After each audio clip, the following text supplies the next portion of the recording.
Bonus. Trax. Dans les ténèbres d'un lointain futur, il n'y a que la guerre. Mais il y a peut-être pire encore, car dans les recoins du sombre millénaire se cachent des dieux oubliés, des espèces encore inconnues de l'Ordo Xenos, des artefacts d'une noirceur impossible, des étoiles dont la simple présence inspire la folie et bien d'autres choses encore, tout aussi dangereuses et insondables les unes que les autres.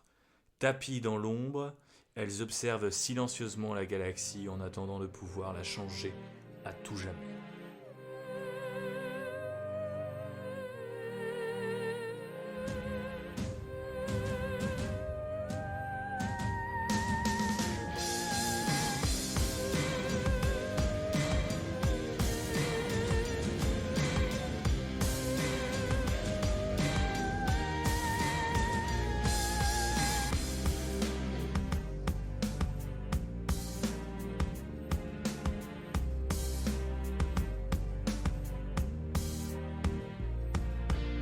Bonjour à toutes et à tous, vous l'aurez peut-être deviné après cette introduction, il y avait quand même un gros indice dans le titre. Aujourd'hui, nous allons parler des liens complexes entre H.P. Lovecraft, son œuvre, ses héritiers et les univers de Warhammer, dans un nouvel épisode dédié aux influences de la grande création de Games Workshop, mais cette fois, cet épisode, ce format dédié aux références de nos amis britanniques, se fera en duo, car j'ai la chance d'accueillir Raph une nouvelle fois à bord du Land Rider. Comment ça va, mon cher Raph ? Ça va très bien, bonsoir. Bonsoir. Je vais faire une voix un peu Planet Wargame pour l'entièreté de ce podcast, c'est assez propice. Oui, je pense que ça peut marcher, n'hésite pas. Oui, car effectivement, nous allons parler de l'ami Lovecraft, et du coup, même si c'est un nom assez connu, assez reconnu de la pop culture, j'imagine qu'il y en a peut-être qui ont cliqué sur ce podcast et ne savent pas exactement tout à fait de quoi on parle. Alors, est-ce que on pourrait présenter le bonhomme, première question, et est-ce que tu t'aventurais à le faire, deuxième question.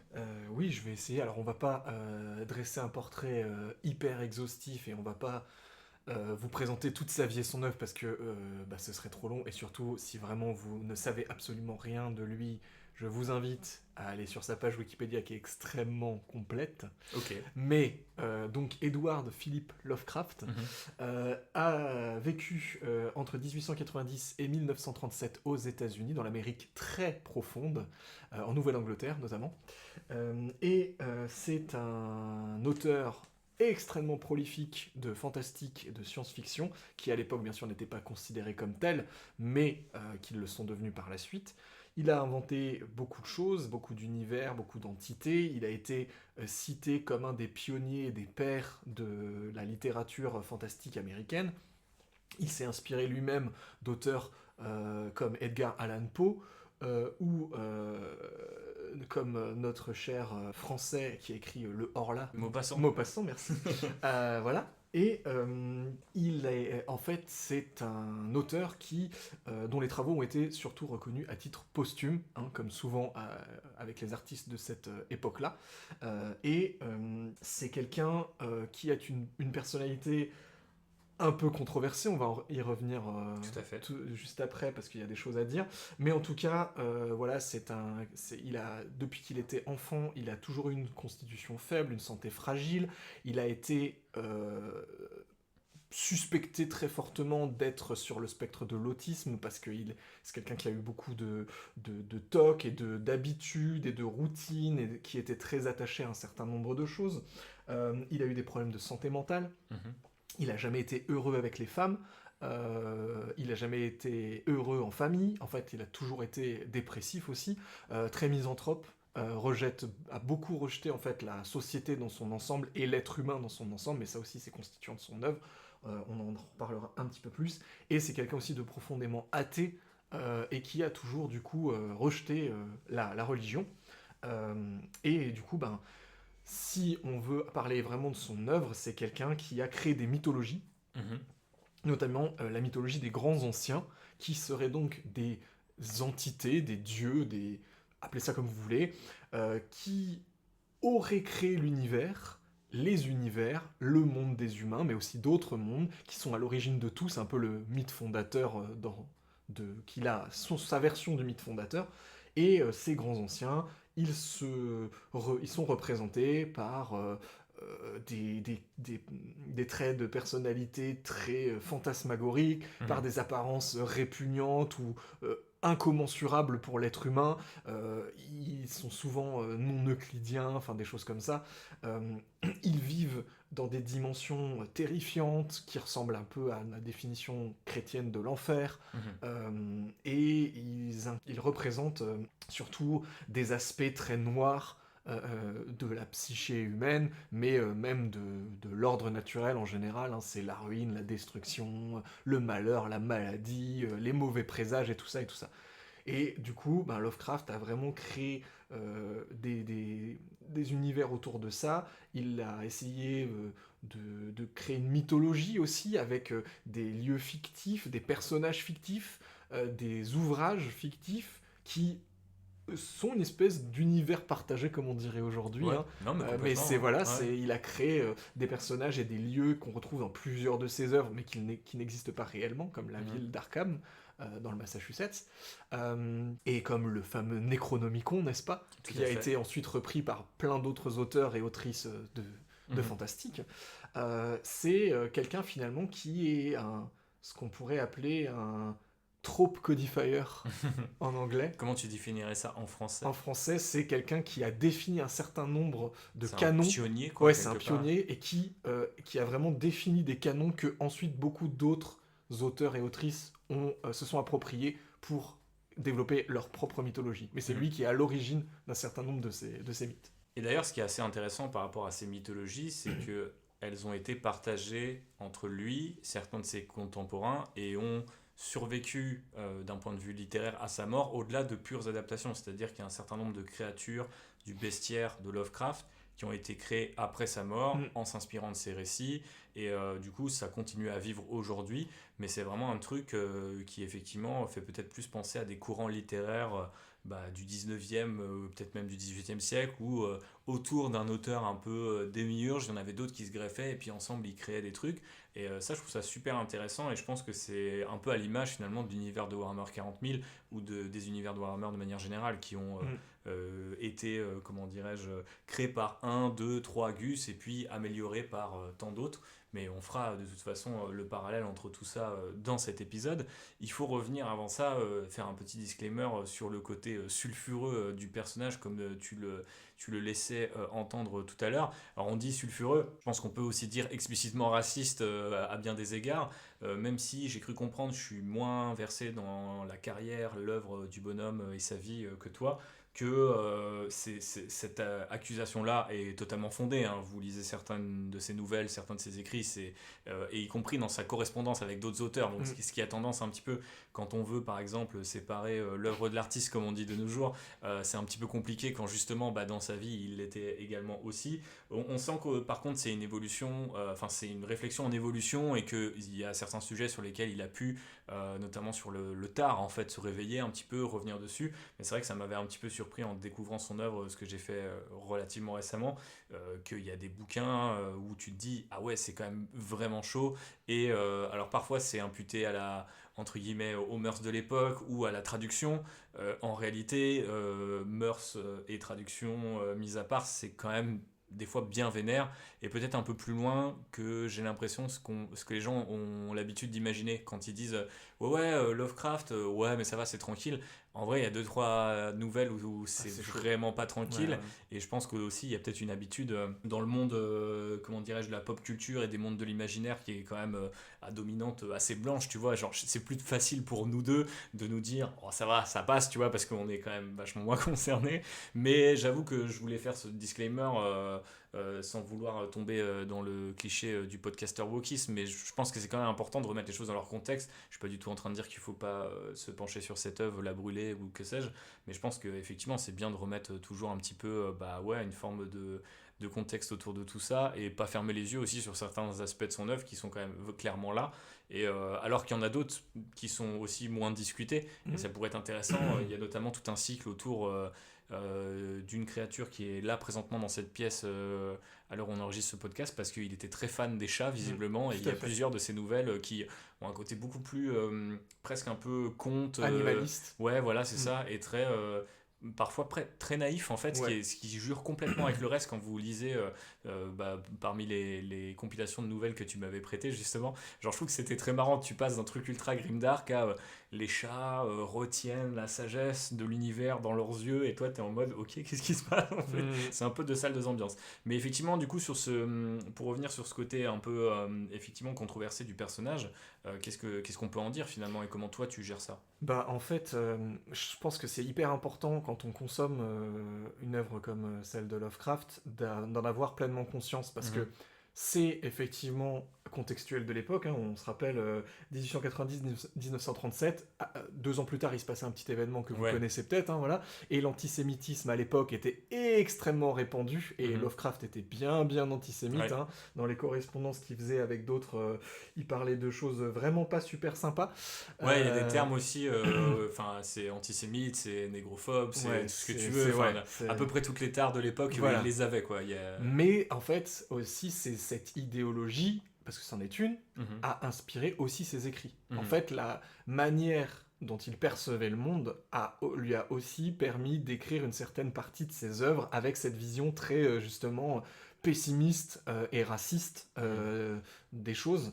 Ce qui n'est pas ce qui n'excuse pas du tout, hein, Ouais, voilà. Mais juste, il faut aussi, quand bah, on ça lit nourrit Lovecraft, en son œuvre. fait, il faut vraiment avoir ça en tête pour se dire, ok, ce que je viens de lire, ça parle de grands anciens, ça parle de fin du monde, ça parle de... Mais il y a aussi une dimension, voilà, l'humain court à sa perte parce que, selon, je cite encore une fois l'auteur, selon lui, il est impur, Mhm, il ne mérite pas sa place, mhm. il a laissé la décadence, le sexe, Ouais. Ça, la, c'est un truc qu'il aime non, vraiment pas du tout. vraiment pas. Il est le métissage aussi, Ouais. parce que le terme bâtard au Mhm. sens propre du terme, il vient beaucoup de fois aussi dans son Ouais. œuvre, etc. Voilà, donc tout ça, c'est un contexte qu'il faut, je pense, avoir en tête. On va pas vous cancel, pour reprendre des mots horribles, on va Ouais. pas vous cancel parce que vous lisez du Lovecraft, euh, mais si vous lisez du Lovecraft, c'est bien d'avoir un contexte en tête. Mhm. Parce que ça s'inscrit dans une époque, ça s'inscrit dans une réflexion, et ben voilà, c'est important pour comprendre les tenants et les aboutissants. De toute façon, quelle que soit l'œuvre que vous consommez, Oui, il il faut faut toujours aller connaître, un peu plus loin, bien sûr. faut avoir un contexte, parce que sinon, Mais voilà. ce que je trouve intéressant, c'est que finalement, le fait d'avoir partagé cette mythologie et son œuvre avec d'autres gens, puis qu'elle est infusée à ce point dans la culture populaire, Mm. fait qu'au final, on peut être au contact de thèmes ou d'idées Lovecraftiennes sans forcément lire Lovecraft, ce qui peut être intéressant aussi pour les gens qui ne voudraient pas lui accorder le moindre crédit, ou justement pour les gens qui pourraient, comment dirais-je, transformer son œuvre ou la compléter un petit peu ses angles morts. Tu vois, il y avait notamment, par exemple, Lovecraft Country, tu Oui, vois, ou ce genre de choses où c'était littéralement bah, voilà, des auteurs, des personnages noirs qui se réappropriaient cette mythologie-là. Et du coup, je trouve que c'est des mouvements culturels. Bon, là, on sort très clairement du cadre du podcast consacré à Warhammer, mais qui sont super intéressants plutôt que, tu vois, de rester dans des postures figées de je lis pas, de dire, bah, en fait, ouais, il y a ces trucs-là. On est au courant, mais justement, on va rebondir dessus. Qu'est-ce qu'on peut faire pour c'est pas forcément une question d'améliorer les choses, mais de pousser, de se réapproprier les codes et aussi de faire en fait ce qui pour moi est en fait la beauté de la culture, mm, c'est-à-dire pouvoir se rencontrer sur un terrain commun, neutre et où les idées peuvent être échangées sous une forme finalement plus recevable, qui est celle d'une histoire, d'un univers, d'une mythologie comme on le disait. Et mm, ça c'est quand même plutôt cool avec son œuvre. mm. Même si ça peut expliquer aussi pourquoi elle n'est pas encore aussi connue. Enfin, je trouve que c'est un truc à l'image de Warhammer, c'est-à-dire que c'est pas mainstream, mais ça l'est en même temps. Enfin, tu vois ce que je veux Oui. dire c'est... Bah, en fait, pour moi, il a une portée il a eu un impact sur la culture populaire quasiment équivalent à celui de Tolkien, Mhm. mais par contre, le monde a décidé de beaucoup plus retenir Tolkien que Lovecraft.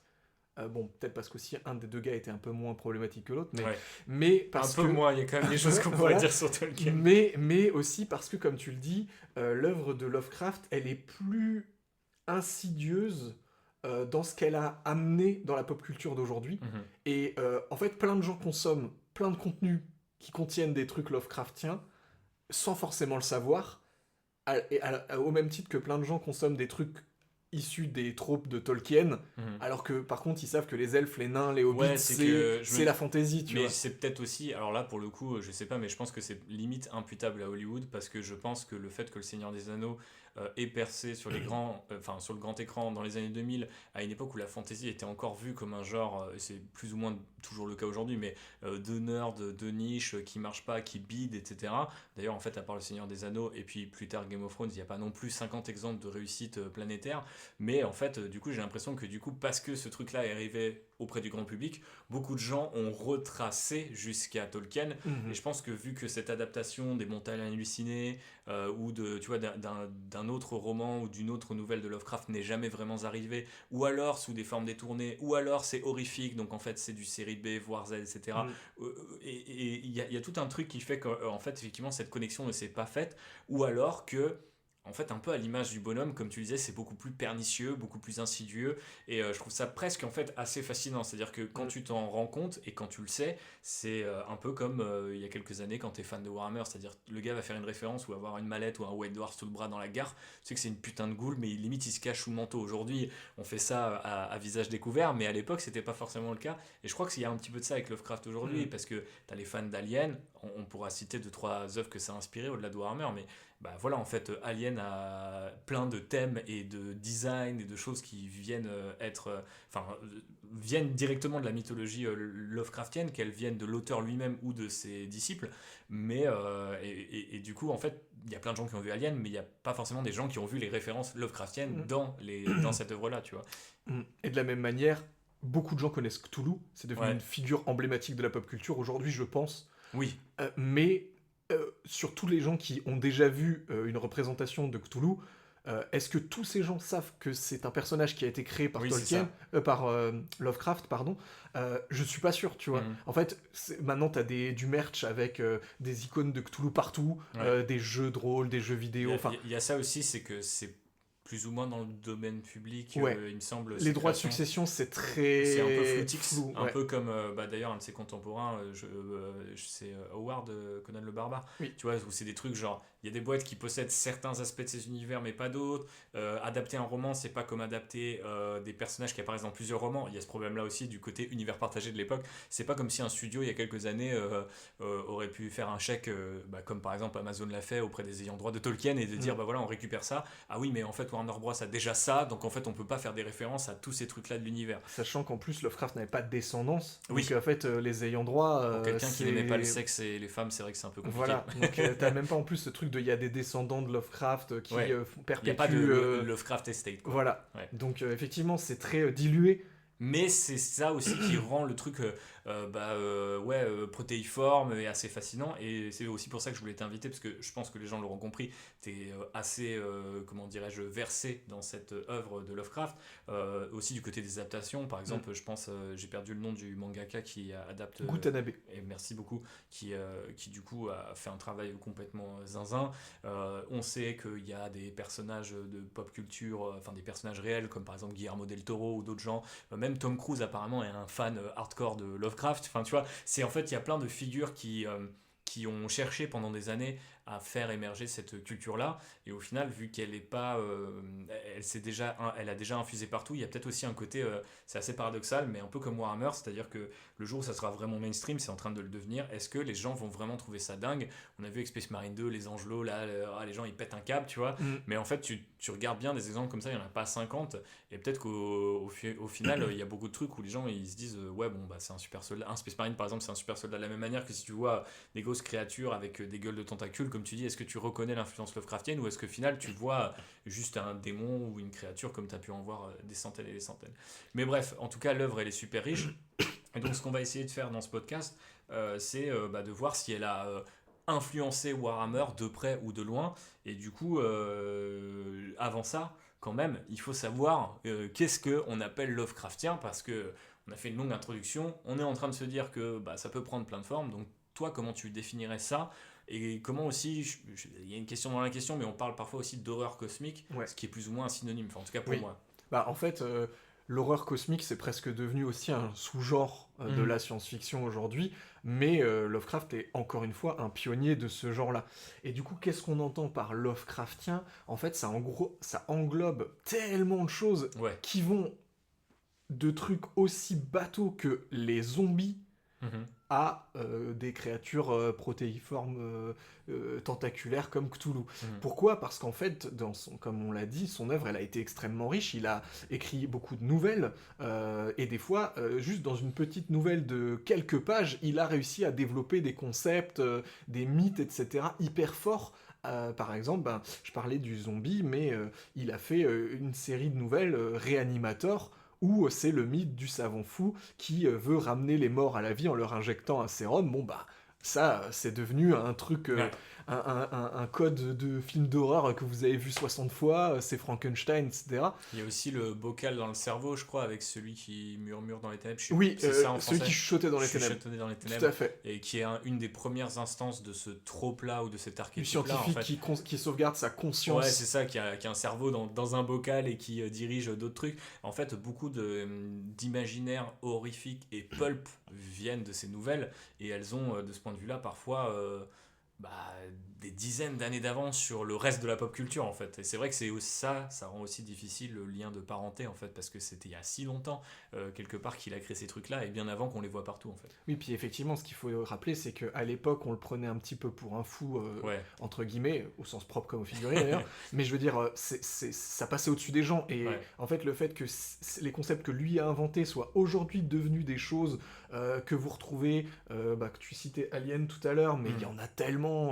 Toute l'œuvre de John Carpenter, par exemple, au cinéma. Thing, The Thing, notamment. They Live, Ouais. enfin, il y a plein de choses qui sont inspirées de The Fog, enfin, Ouais. The Mist, enfin, il y en a tellement. Bah, Stephen King est Stephen King aussi, pareil, voilà. une sorte d'héritier indirect de Lovecraft. Le Necronomicon est au cœur Dans de Evil la Dead, voilà. tu vois. Donc oui, effectivement, c'est partout, quoi. Et puis le concept de grand ancien dont je parlais tout à l'heure, qui donc ce concept de dieu mystérieux qui était là avant les hommes, etc. Ça c'est aussi un code que vous avez revu dans je ne sais combien d'œuvres. Il y a tout ce qui est aussi ça c'est quelque chose d'un petit peu plus niche, mais dans l'œuvre de Lovecraft, il y a beaucoup les civilisations oubliées, les civilisations perdues, les temples, les ruines, l'archéologie, tu sais, genre très avancé pour une époque. Par exemple, ce truc de les Égyptiens, ils avaient développé le délire la théorie des anciens astronautes, voilà, etc. par exemple, ou que de l'immortalité des peuples, des anciens peuples. Ouais. Tout ça, c'est aussi des choses que Lovecraft il a développé dans ses écrits. Les langages qui étaient, qui aujourd'hui nous paraissent entre guillemets barbares, mais qui, si tu lis ses écrits, c'était des formes de communication au-delà du langage, etc. Le langage, c'est quelque chose qui l'intéresse aussi beaucoup. Par exemple, la communication par la pensée, la télépathie. Ça, c'est des choses qu'on retrouve beaucoup dans ses œuvres. Tu parlais avant des chats. Mais les animaux, en général, il y a beaucoup de ces œuvres aussi où les animaux, ils ont des propriétés mystiques. C'est des vaisseaux spirituels pour des entités. C'est les chats qui voient le futur, le passé, le présent. Enfin, il y a des significations qu'il a attachées à des animaux qui n'existaient pas avant lui, en fait. Et après, il y a aussi tout ce concept de secte, de culte, de société secrète. En marge, qui complotent pour renverser l'ordre établi, voilà, qui font des sacrifices, qui vénèrent des fausses idoles, des choses comme ça. Et ça, c'est, je le disais un peu en préambule, et c'est fondateur de son œuvre, la santé mentale. Tous les histoires de gens qui sombrent dans la folie, qui deviennent paranoïaques, qui ont des troubles schizophrènes, des problèmes liés au rêve, au sommeil. Tout ça, c'est des choses que Lovecraft développe aussi énormément. Complètement. Et puis souvent, à travers des individus qui sont mis justement au banc de la société, ou qui sont des parias, en fait. Et c'est vrai que du coup, ça nous donne une matière assez riche. Peut-être qu'il y a certaines choses déjà qui vous évoquent Warhammer 40 000, ou ses dérivés, ou de manière générale, tous les univers qu'a pu créer Games Workshop. Mais, et sur l'horreur cosmique, c'est aussi parfois un peu ce truc finalement assez fastoche, mais... qui du coup revient à cette parodie ou cette critique qu'on pourrait faire très rapidement finalement de l'œuvre de Lovecraft, c'est de dire, tu sais, il y a beaucoup de descriptions où la description dit que c'est indescriptible, que c'est insondable, que c'est, tu vois, c'est inimaginable. C'est ça. Et c'est vrai que c'est vrai, quand on en lit beaucoup, on a tendance à retrouver beaucoup de certains de ces adjectifs. Un autre qui revient souvent, c'est cyclopéen en français. Je sais pas, je crois qu'aussi en anglais c'est ça. Et du coup, c'est vrai que c'est toujours dans des proportions. C'est vrai qu'on l'a pas noté par exemple dans la liste qui suit, mais l'idée de proportion, de géométrie, et c'est ça, et elle est assez importante. Donc bref, vous voyez qu'on a toute une matière dans laquelle il va falloir aller fouiller. Et pour ce faire, eh ben, comme je vous le disais tout à l'heure, il y a une petite liste. Et donc, mon cher Raph, je te propose de voir si on n'a pas un certain nombre de choses qui sont Lovecraftiennes eh bien, dans les univers de Warhammer. Et bah voilà, on va dérouler la liste. Je te propose de commencer avec un truc qui est gigantesque. On n'a pas essayé de faire en entonnoir, mais presque. Après, c'est un peu difficile pour les thèmes de Lovecraft. Je pensais à la galaxie elle-même dans Warhammer 40 000, Ouais. parce que c'est un peu moins présent aujourd'hui. Et vous allez voir, en fait, ce qui est super intéressant, c'est qu'en prenant le prisme de Lovecraft, on se rend compte qu'on tombe souvent sur des trucs de lore, mais de lore édition 1, 2, 3 et de moins en moins, c'est de moins en moins transparent, ça apparaît de moins en moins explicitement. Je me demande s'il n'y a pas aussi des fois des questions de droit. Games Workshop qui se dit attention, il y a des refs, faut se calmer. Mais c'est vrai que si on est sur les 3 premières éditions, ça y va. Et on a des trucs un peu tarés du style, bah en fait, dans les premières éditions, la galaxie, elle est souvent décrite, la galaxie de Warhammer 40 000, comme suffisamment grande pour que même les dieux puissent s'y perdre, et qu'en fait, au-delà de la galaxie cartographiée, eh ben, on ne sait pas ce qu'il y a. On nous parle d'un noir absolu dont on ne revient jamais, et on nous dit parfois même que les dieux bah, ne semblent pas avoir de présence et de pouvoir agir au-delà de ça. Est-ce que ça, c'est un concept Lovecraftien? Qu'est-ce que ça t'inspire? Bah complètement, hein, le vide insondable, le noir, le néant, machin, le warp, le maelstrom, enfin tous ces termes que vous connaissez bien si vous connaissez la cartographie de Warhammer 40 000, mais tout ça c'est extrêmement horreur cosmique. Ouais. C'est vraiment, c'est la tagline de Alien, dans l'espace personne ne vous entendra crier, ça, ouais. et en vrai c'est ça, enfin je veux dire, vous êtes seul, perdu dans un univers tellement vaste que vous ne pouvez pas l'imaginer, le concevoir, bon bah ça 100%. Ouais, c'est un peu la catchphrase au début de Warhammer 40 000, de cette idée de, je sais plus, c'est être... Enfin, être un homme, c'est... C'est être un grain de ouais, poussière, ça, je sais plus ce qu'ils disent. t'es vraiment rien. Et ça, c'est aussi une idée très Lovecraftienne de cette idée que la vie ne compte pas, en fait. C'est-à-dire que peu importe ce que vous pouvez faire, vous pouvez bâtir, c'est à l'échelle cosmique, justement, ça ne pèse tellement rien que vous êtes une merde. Parce qu'en fait, il y a ça, c'est-à-dire que certains auteurs pourraient dire, oui, ça pèse rien, mais... quand on se rassemble en tant que civilisation, on défie, tu vois, l'ordre cosmique. Lovecraft, il dit très clairement, genre, peu importe ce que vous faites, le résultat est le même, en fait, ouais. c'est ça, et ça sert à rien, et limite, du coup, il y a un côté très cynique, très défaitiste, en fait, aussi là-dedans, qu'on retrouve peut-être Dans un peu Warhammer dans 40 000. Warhammer 40 000 complètement. Et après, jusqu'à des termes comme, bah, souvent, ils sont un petit peu amusés, je sais pas si c'est des références discrètes à Lovecraft, mais tu vois, je pense, il y a une zone, ça s'appelle les Ghoul Stars, Oui. tu vois, donc t'as un côté un peu genre, même les étoiles, les planètes sont nommées d'après des trucs un peu flippant, ce qui quand même est une pratique assez étrange pour un impérium qui est censé contrôler sa population, tu vois. Mais bon, assez intéressant. On parlait de Dieu, on parlait de divinité, d'entité, t'as parlé de Warp. Je pense qu'il faut qu'on aille directement les pieds dans le plat avec la grande question. Ce sont les dieux du chaos. Qu'est-ce que tu penses des dieux du chaos? J'ai passé des heures sur Reddit parce que bah que ce soit sur les Reddit consacrés à Warhammer 40 000 ou à Lovecraft, il y a beaucoup de gens qui font des parallèles entre les dieux de Lovecraft et les dieux du chaos. Ouais. Mais du coup, il y a peut-être une espèce de paradoxe qui se cache, ou une sorte de contradiction qui se cache derrière tout ça. C'est qu'en fait, les dieux de Lovecraft en ont un peu rien à taper de l'humanité et de la création de manière générale. Ils sont juste là plus pour détruire ou pour des fameux objectifs insondables. Alors que les dieux du chaos, c'est plutôt des gens qui sont très très intéressés par les mortels, en fait. Ouais, bah Qu'est-ce que parce t'en penses? ils peuvent pas exister sans les mortels, c'est ça la Exactement. grande Il différence. y a une dépendance. Mais en fait, effectivement, ils sont vachement, ils s'opposent vachement à ceux de Lovecraft sur ce point. Par contre, ils rejoignent aussi ceux de Lovecraft sur beaucoup d'autres, notamment au niveau des représentations qui sont faites dans le lore, notamment, je veux dire, on en avait parlé dans notre épisode sur les dieux du chaos, mais Tsench, qui est quand même littéralement le cosmic aurore, le Ouais. dieu du cosmic aurore par excellence, avec tout ce concept de secte, de magie, de voilà. Bon, Nurgle aussi. Ouais. Hein, Nurgle, c'est clairement Cthulhu, quoi, en fait. non? voilà, c'est le gros patapouf avec, bon, il a pas les ailes, mais Ouais. les tentacules, les trucs qui suintent, la mer, parce que ça, on n'en a pas parlé dans l'iconographie de Lovecraft, mais la mer, l'océan, et tout ce qui est lié. Donc, les coquillages, les phares, les poissons, c'est 100% des choses que lui, il adore et qu'il utilise dans beaucoup de ses œuvres.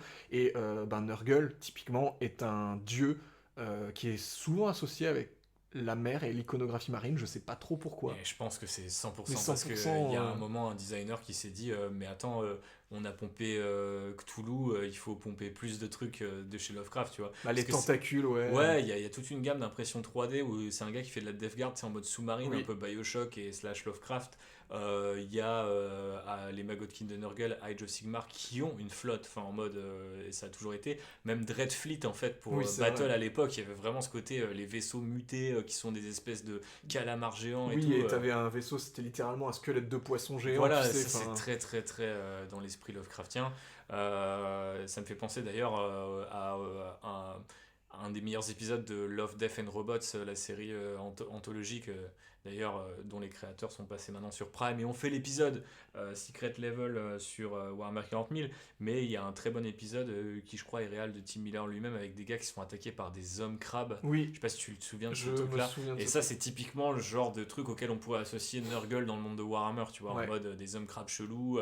Et ouais, effectivement, je pense que dans les représentations, en tout cas, Nurgle et Tsench semblent être pas mal inspirés de Lovecraft, quoi. Oui, Korn et Slanesh aussi un peu, dans le côté Vislar, Vislar, mais aussi le côté, tu sais, tentation des mortels. Parce ouais, que ça, c'est en fait dans les œuvres de Lovecraft, certains des grands anciens aiment ont besoin quand même d'eux pour se tu sais, ils ont libérer. besoin de cultistes pour Ouais, les vénérer, c'est etc. ça. C'est un peu l'ubris. Ouais. Et ça Slanesh est un peu dedans. Par contre, Korn, c'est plutôt d'autres types de... Mais c'est vrai que on peut parler de mécanisme en fait, il est 100% Lovecraftien, c'est-à-dire l'idée qu'en fait les dieux deviennent plus puissants quand tu les vénères, Mm. ça c'est très dans ses romans, dans ses nouvelles, on a cette idée de plus en plus de mecs viennent des montagnes, se rassemblent, etc. Et ça c'est typiquement comment un culte du chaos commence à Warhammer 40 000 Bah, dans le fin fond d'une cité ruche, puis après ils sont des dizaines, des centaines, des milliers, et puis après bah, ça attire la faveur des dieux, et donc il y a des Marines qui les rejoignent, etc. etc.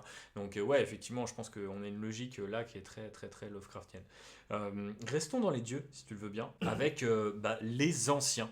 Les anciens ou les Old Ones en anglais, qui du coup partagent jusqu'à leur nom en fait avec les créations de Lovecraft. Donc là pour le coup je pense que c'est la référence peut-être la plus directe, et vu que c'est une référence très early Warhammer 40 000, très les débuts de Battle aussi, mm. c'était des créatures qui étaient là, enfin oui des créatures, c'était pas vraiment des dieux, non, mais en ouais. fait pour les gens qui suivent ce sont comment dirais-je, des civilisations, une civilisation qui est associée à la puissance d'un dieu, c'est-à-dire comme tu le disais, technologiquement avancée, on est complètement dans ce délire des anciens astronautes. Alors après, pour le coup, j'ai jamais entendu parler, par exemple, Rick Priestley citer Lovecraft, mais lui cite la théorie des anciens astronautes régulièrement, et notamment tout ce truc New Age des années 80 où certains commençaient à se dire oui peut-être qu'en fait les Incas étaient plus avancés que nous et machin, et donc en fait ça semble être aussi un truc que Lovecraft avait pas forcément inventé mais en tout cas préfiguré, donc peut-être que on retombe tel un chat sur nos pattes et que du coup les anciens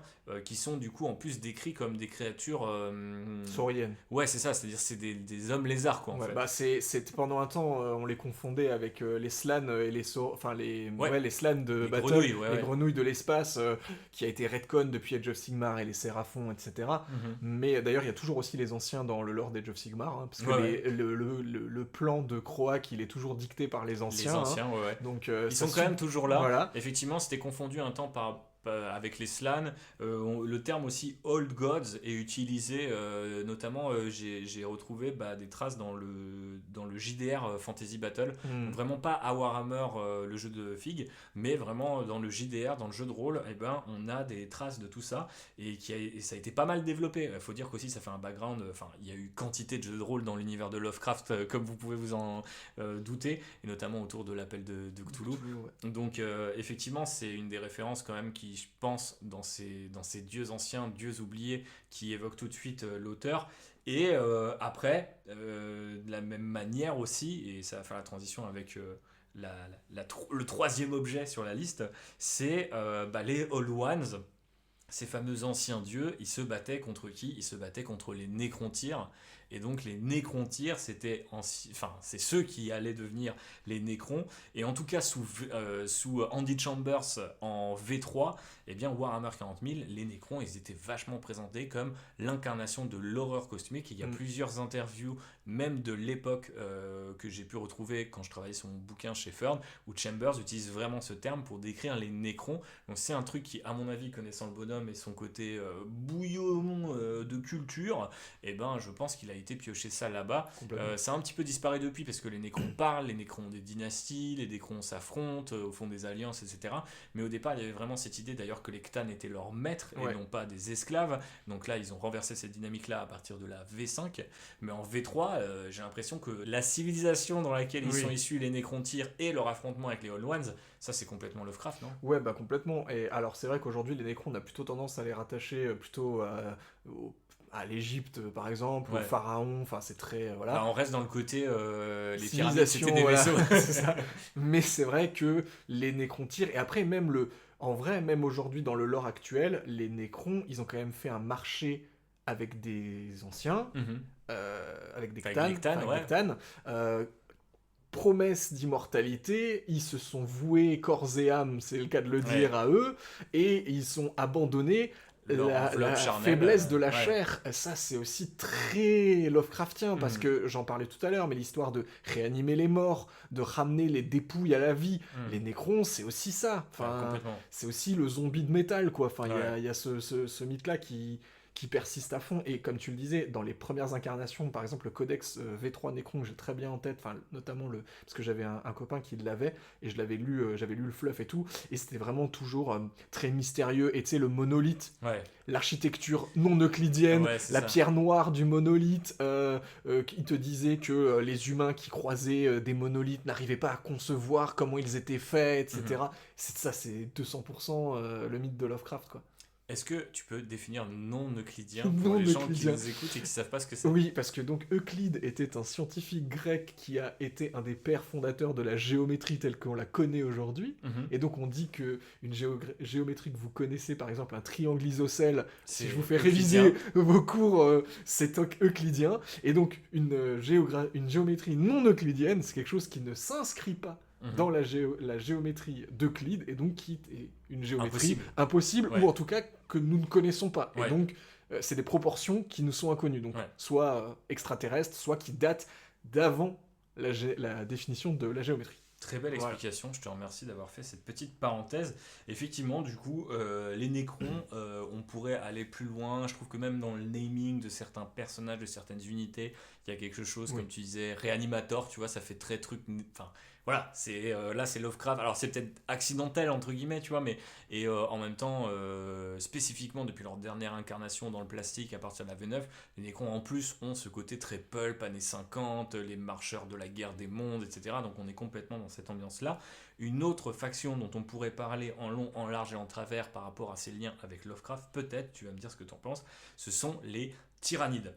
Au moins du coup en apparence, parce que eux aussi dans les faits, bon c'est une définition assez fastoche, mais souvent pour dire est-ce que c'est Lovecraftien ou pas, bah c'est que si on a un objectif connu, si on sait que cette faction, cette race, ces dieux suivent un objectif, bah c'est pas Lovecraftien, parce qu'en fait en principe ce qui est Lovecraftien, comme la géométrie non euclidienne, on ne peut pas la comprendre, on ne la connaît pas, elle nous est tout à fait étrangère.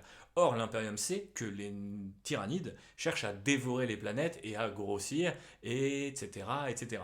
Mais, en apparence, on a quand même des créatures très insectoïdes, scarabées, dinosaures, trucs de la mer, un Tentacules joyeux beaucoup quand même mélange, aussi, hein. tentacules beaucoup. Est-ce que ça, c'est pas du Lovecraft Ah finalement? bah si complètement. Et puis même l'esprit de la ruche, Mhm. le fait qu'il y ait une entité supérieure qui les commande, Ouais, et que, ou pour le coup, l'Imperium et les peuples de Warhammer n'ont aucune idée de déjà ce qu'est l'esprit de la ruche Mhm. au sens propre, et quel est son objectif, parce Ouais. que soi-disant c'est dévorer la galaxie, mais ça c'est l'humain Mhm. dans le monde de Warhammer, dans la diégèse, qui s'est dit oui, ils veulent forcément dévorer les planètes parce que c'est ce qu'ils les ont vus faire. Oui, c'est Mais ça. en fait, si ça se trouve, l'esprit de la ruche, il a tout autre objectif. En fait, si ça se trouve, ils veulent manger les anciens. Mhm. Enfin, tu vois, j'en sais rien. Bah, il y a même des plus ou moins. Alors là, c'est là où on rentre dans le deep fluff en fait finalement, dans le côté vraiment le lore de Warhammer 40 000 est ainsi fait que parfois on confond ce qui est réel, a été imprimé dans un codex, dans un bouquin, avec l'interprétation que les gens ont pu en faire. Mais c'est vrai qu'il y a beaucoup de gens qui disent en fait les tyrannides viennent d'au-delà de la galaxie. Oui. Mais donc viennent-ils l'envahir? Et beaucoup de gens disaient ah, peut-être la perspective, et ça je sais pas si ça a jamais été écrit tel quel, noir sur blanc dans le fluff, mais il y a souvent cette idée que peut-être en fait ils fuient quelque chose, Mm. et qu'ils sont pas du tout des espèces d'envahisseurs, c'est ils cherchent à survivre parce que eux-mêmes se sont fait couillonner par je ne sais quelle atrocité, parce que quand on voit les tyrannides on se dit quand même, c'est visiblement ils ont pas trop de prédateurs naturels quoi, mais ça pourrait arriver. Et donc il y a plein de petits détails autour des tyrannides qui ne trompent pas, et il y a des fois aussi des trucs dans le fluff des tyrannides qui font penser à effectivement le traitement que pouvait faire Lovecraft de certains monstres en fait, et s'amuser de tout ça. En visionnant une vidéo que tu m'avais conseillée pour préparer le podcast de Louise Sugden, qui a donc la chaîne Rogue Hobbies, ancienne de Warhammer Community, elle faisait l'iceberg des trucs chelous je crois dans l'univers de Warhammer 40 000, et elle parlait du tyrannide de Jove's Descent, où en fait c'était l'Imperium qui capturait des tyrannides pour les observer avec des espèces de pièges, et en fait à un moment un piège s'est refermé en disant c'est bon on a récupéré un tyrannide, et en fait dans le piège il n'y a rien, et du coup elle dit bah c'est un truc très Warhammer 40 000 parce que l'Adeptus Mechanicus ne peut pas concevoir que le piège ait eu un bug, donc part du principe qu'il y a peut-être des tyrannides intangibles, invisibles, Ouais. etc. Et ça c'est quand même très Lovecraft Oui, dans oui, l'esprit, tu vois. complètement. Dans l'idée que tu as des gens bornés qui ne peuvent pas concevoir qu'ils sont nuls, ça c'est la premier aspect. Et après, ensuite, la créature, tu vois, qui s'adapte, qui est vraiment un truc, pour le coup, absolument indescriptible, en fait, c'est-à-dire juste une créature invisible. Donc Bah là, oui, on est oui. au sommet, quoi. Et puis il y a l'ombre dans le warp, donc cette fameuse règle des tyrannides hein, qui, pour Mhm. rappel, cause des dommages irréversibles à la psyché, notamment des psychers et tout, parce que ça influe sur le warp lui-même. Bah, ça c'est hyper Lovecraftien aussi, Ouais, de c'est ouf. une capacité qui résonne dans l'immatérium et donc qui n'est pas tangible par les personnes, quoi, et qui par contre a des effets sur la santé mentale, Mhm. sur la psyché humaine. Donc encore une fois, on en a parlé, On tire des mais parallèles, ouais. voilà. C'est très très Lovecraftien ça. Ouais, complètement, complètement.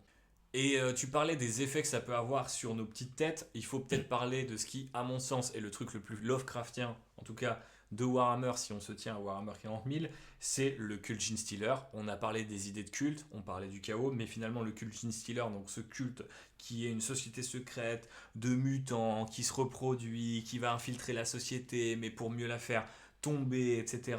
C'est souvent aussi des parias, des reclus. Ils vénèrent du coup des puissances qui viennent d'outre la galaxie, les tyrannides, et quand cela arrive, bien sûr, ils ne sont Il pas là meurt. pour les sauver, ils sont là pour les bouffer comme tout le reste.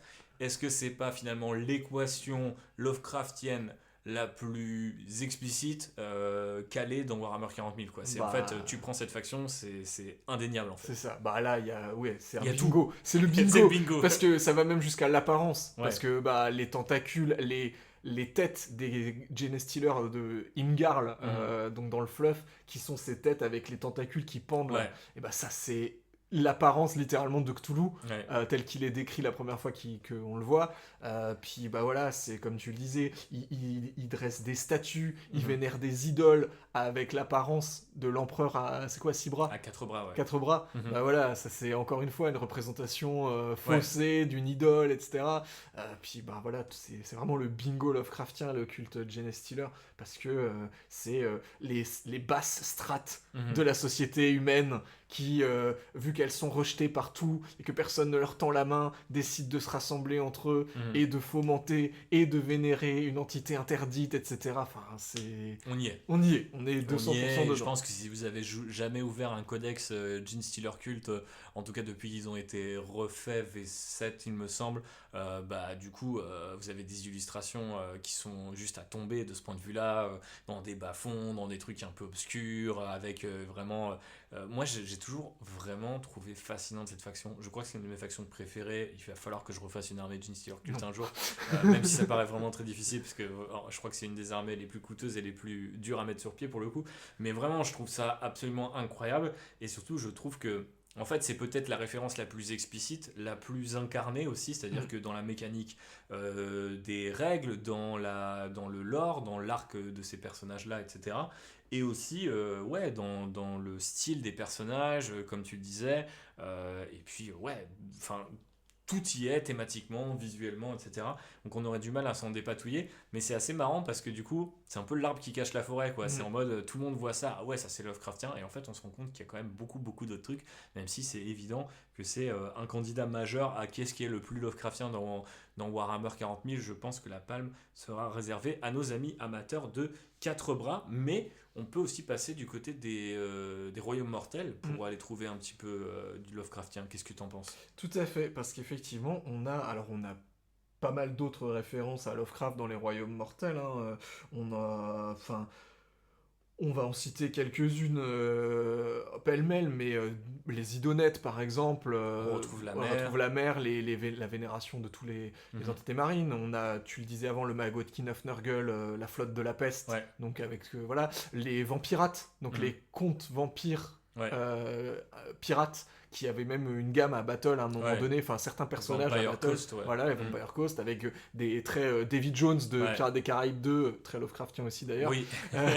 et on a une faction qui à mon sens est, si le Cult Stealer est la plus Lovecraftienne de Warhammer 40 000, eh bien la plus Lovecraftienne de Age of Sigmar serait à mon sens les Flesh Eater Courts, donc nos chers amis vampires cannibales.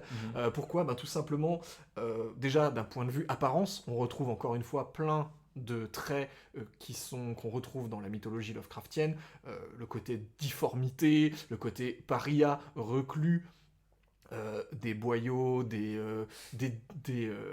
vénérations aussi, puisque par exemple il vénère le roi, le Crimson King, donc Ushoran, qu'il voit comme le terme Crimson King, voilà, c'est quand même très Lovecraft, ils sont dans la vénération, dans l'idolâtrie, et bien sûr, ils ont un énorme problème de santé mentale à l'échelle de toute la faction, puisque, vous le savez peut-être, ce sont d'anciens nobles qui sont devenus cannibales, mais qui sont persuadés de toujours être de fringants chevaliers et nobles, et donc ça, quand en fait vous avez toute une faction dont littéralement l'identité est basée sur la maladie mentale et le défaut de perception du réel, on est complètement dedans, quoi. C'est clair. Et écoute, ça me paraît être de sympathiques éléments, de gros points pour commencer. Est-ce que ça te dit qu'on aille encore plus loin, qu'on s'enfonce nous-mêmes dans ce deep fluff pour aller chercher des petites références, et puis peut-être finalement essayer de voir si oui ou non ça en est. Alors on va voir, hein, je vous rassure, j'ai déjà partagé la liste en avance avec Raph, mais l'idée était quand même de ménager le suspense et d'aller des fois dans des petites références plus pointues que les autres, et notamment dans des références littéraires, parce qu'il y a un certain nombre finalement de petits clins d'œil plus ou moins subtils, notamment du côté de l'Horus Hérésie, et je vais commencer pas par ça, et finalement, mais je vais passer quand même avec l'auteur Black Library par excellence, Dan Abnett, qui du coup fait référence à un certain The King in Yellow, dans la saga Eisenhorn, en tout cas la saga Eisenhorn étendue à ses successeurs, et du coup parle d'un certain Dark King, parle de ces espèces de concepts de vilains un peu absolus, galactiques, cosmiques. Qu'est-ce que tu peux nous dire sur tout ça? En fait, alors moi j'ai pas lu Eisenhorn, je précise. J'ai pas lu le bouquin qui parle de celui-là aussi, mais j'en ai que, parlé avec Charles, que je salue. D'accord. Parce que, en fait, les romans, Black Library, j'ai vraiment du mal avec la plupart d'entre eux, hein, on va pas se mentir. Mais effectivement, il y a un système le Dark King, il essaie de s'incarner dans le monde physique, comme en fait les grands anciens essaient de trouver des vaisseaux spirituels ou des personnes. Par exemple, vous avez l'horreur de Dunwich, donc un des romans de Lovecraft, où littéralement un des anciens essaie de prendre corps sur la planète à travers une famille qui vit reclus dans les bois. Et en fait, c'est dans l'œuvre de Lovecraft, ça revient assez souvent, une entité cosmique qui va essayer de pénétrer dans le monde physique à travers un animal, à travers un individu, un groupe d'individus.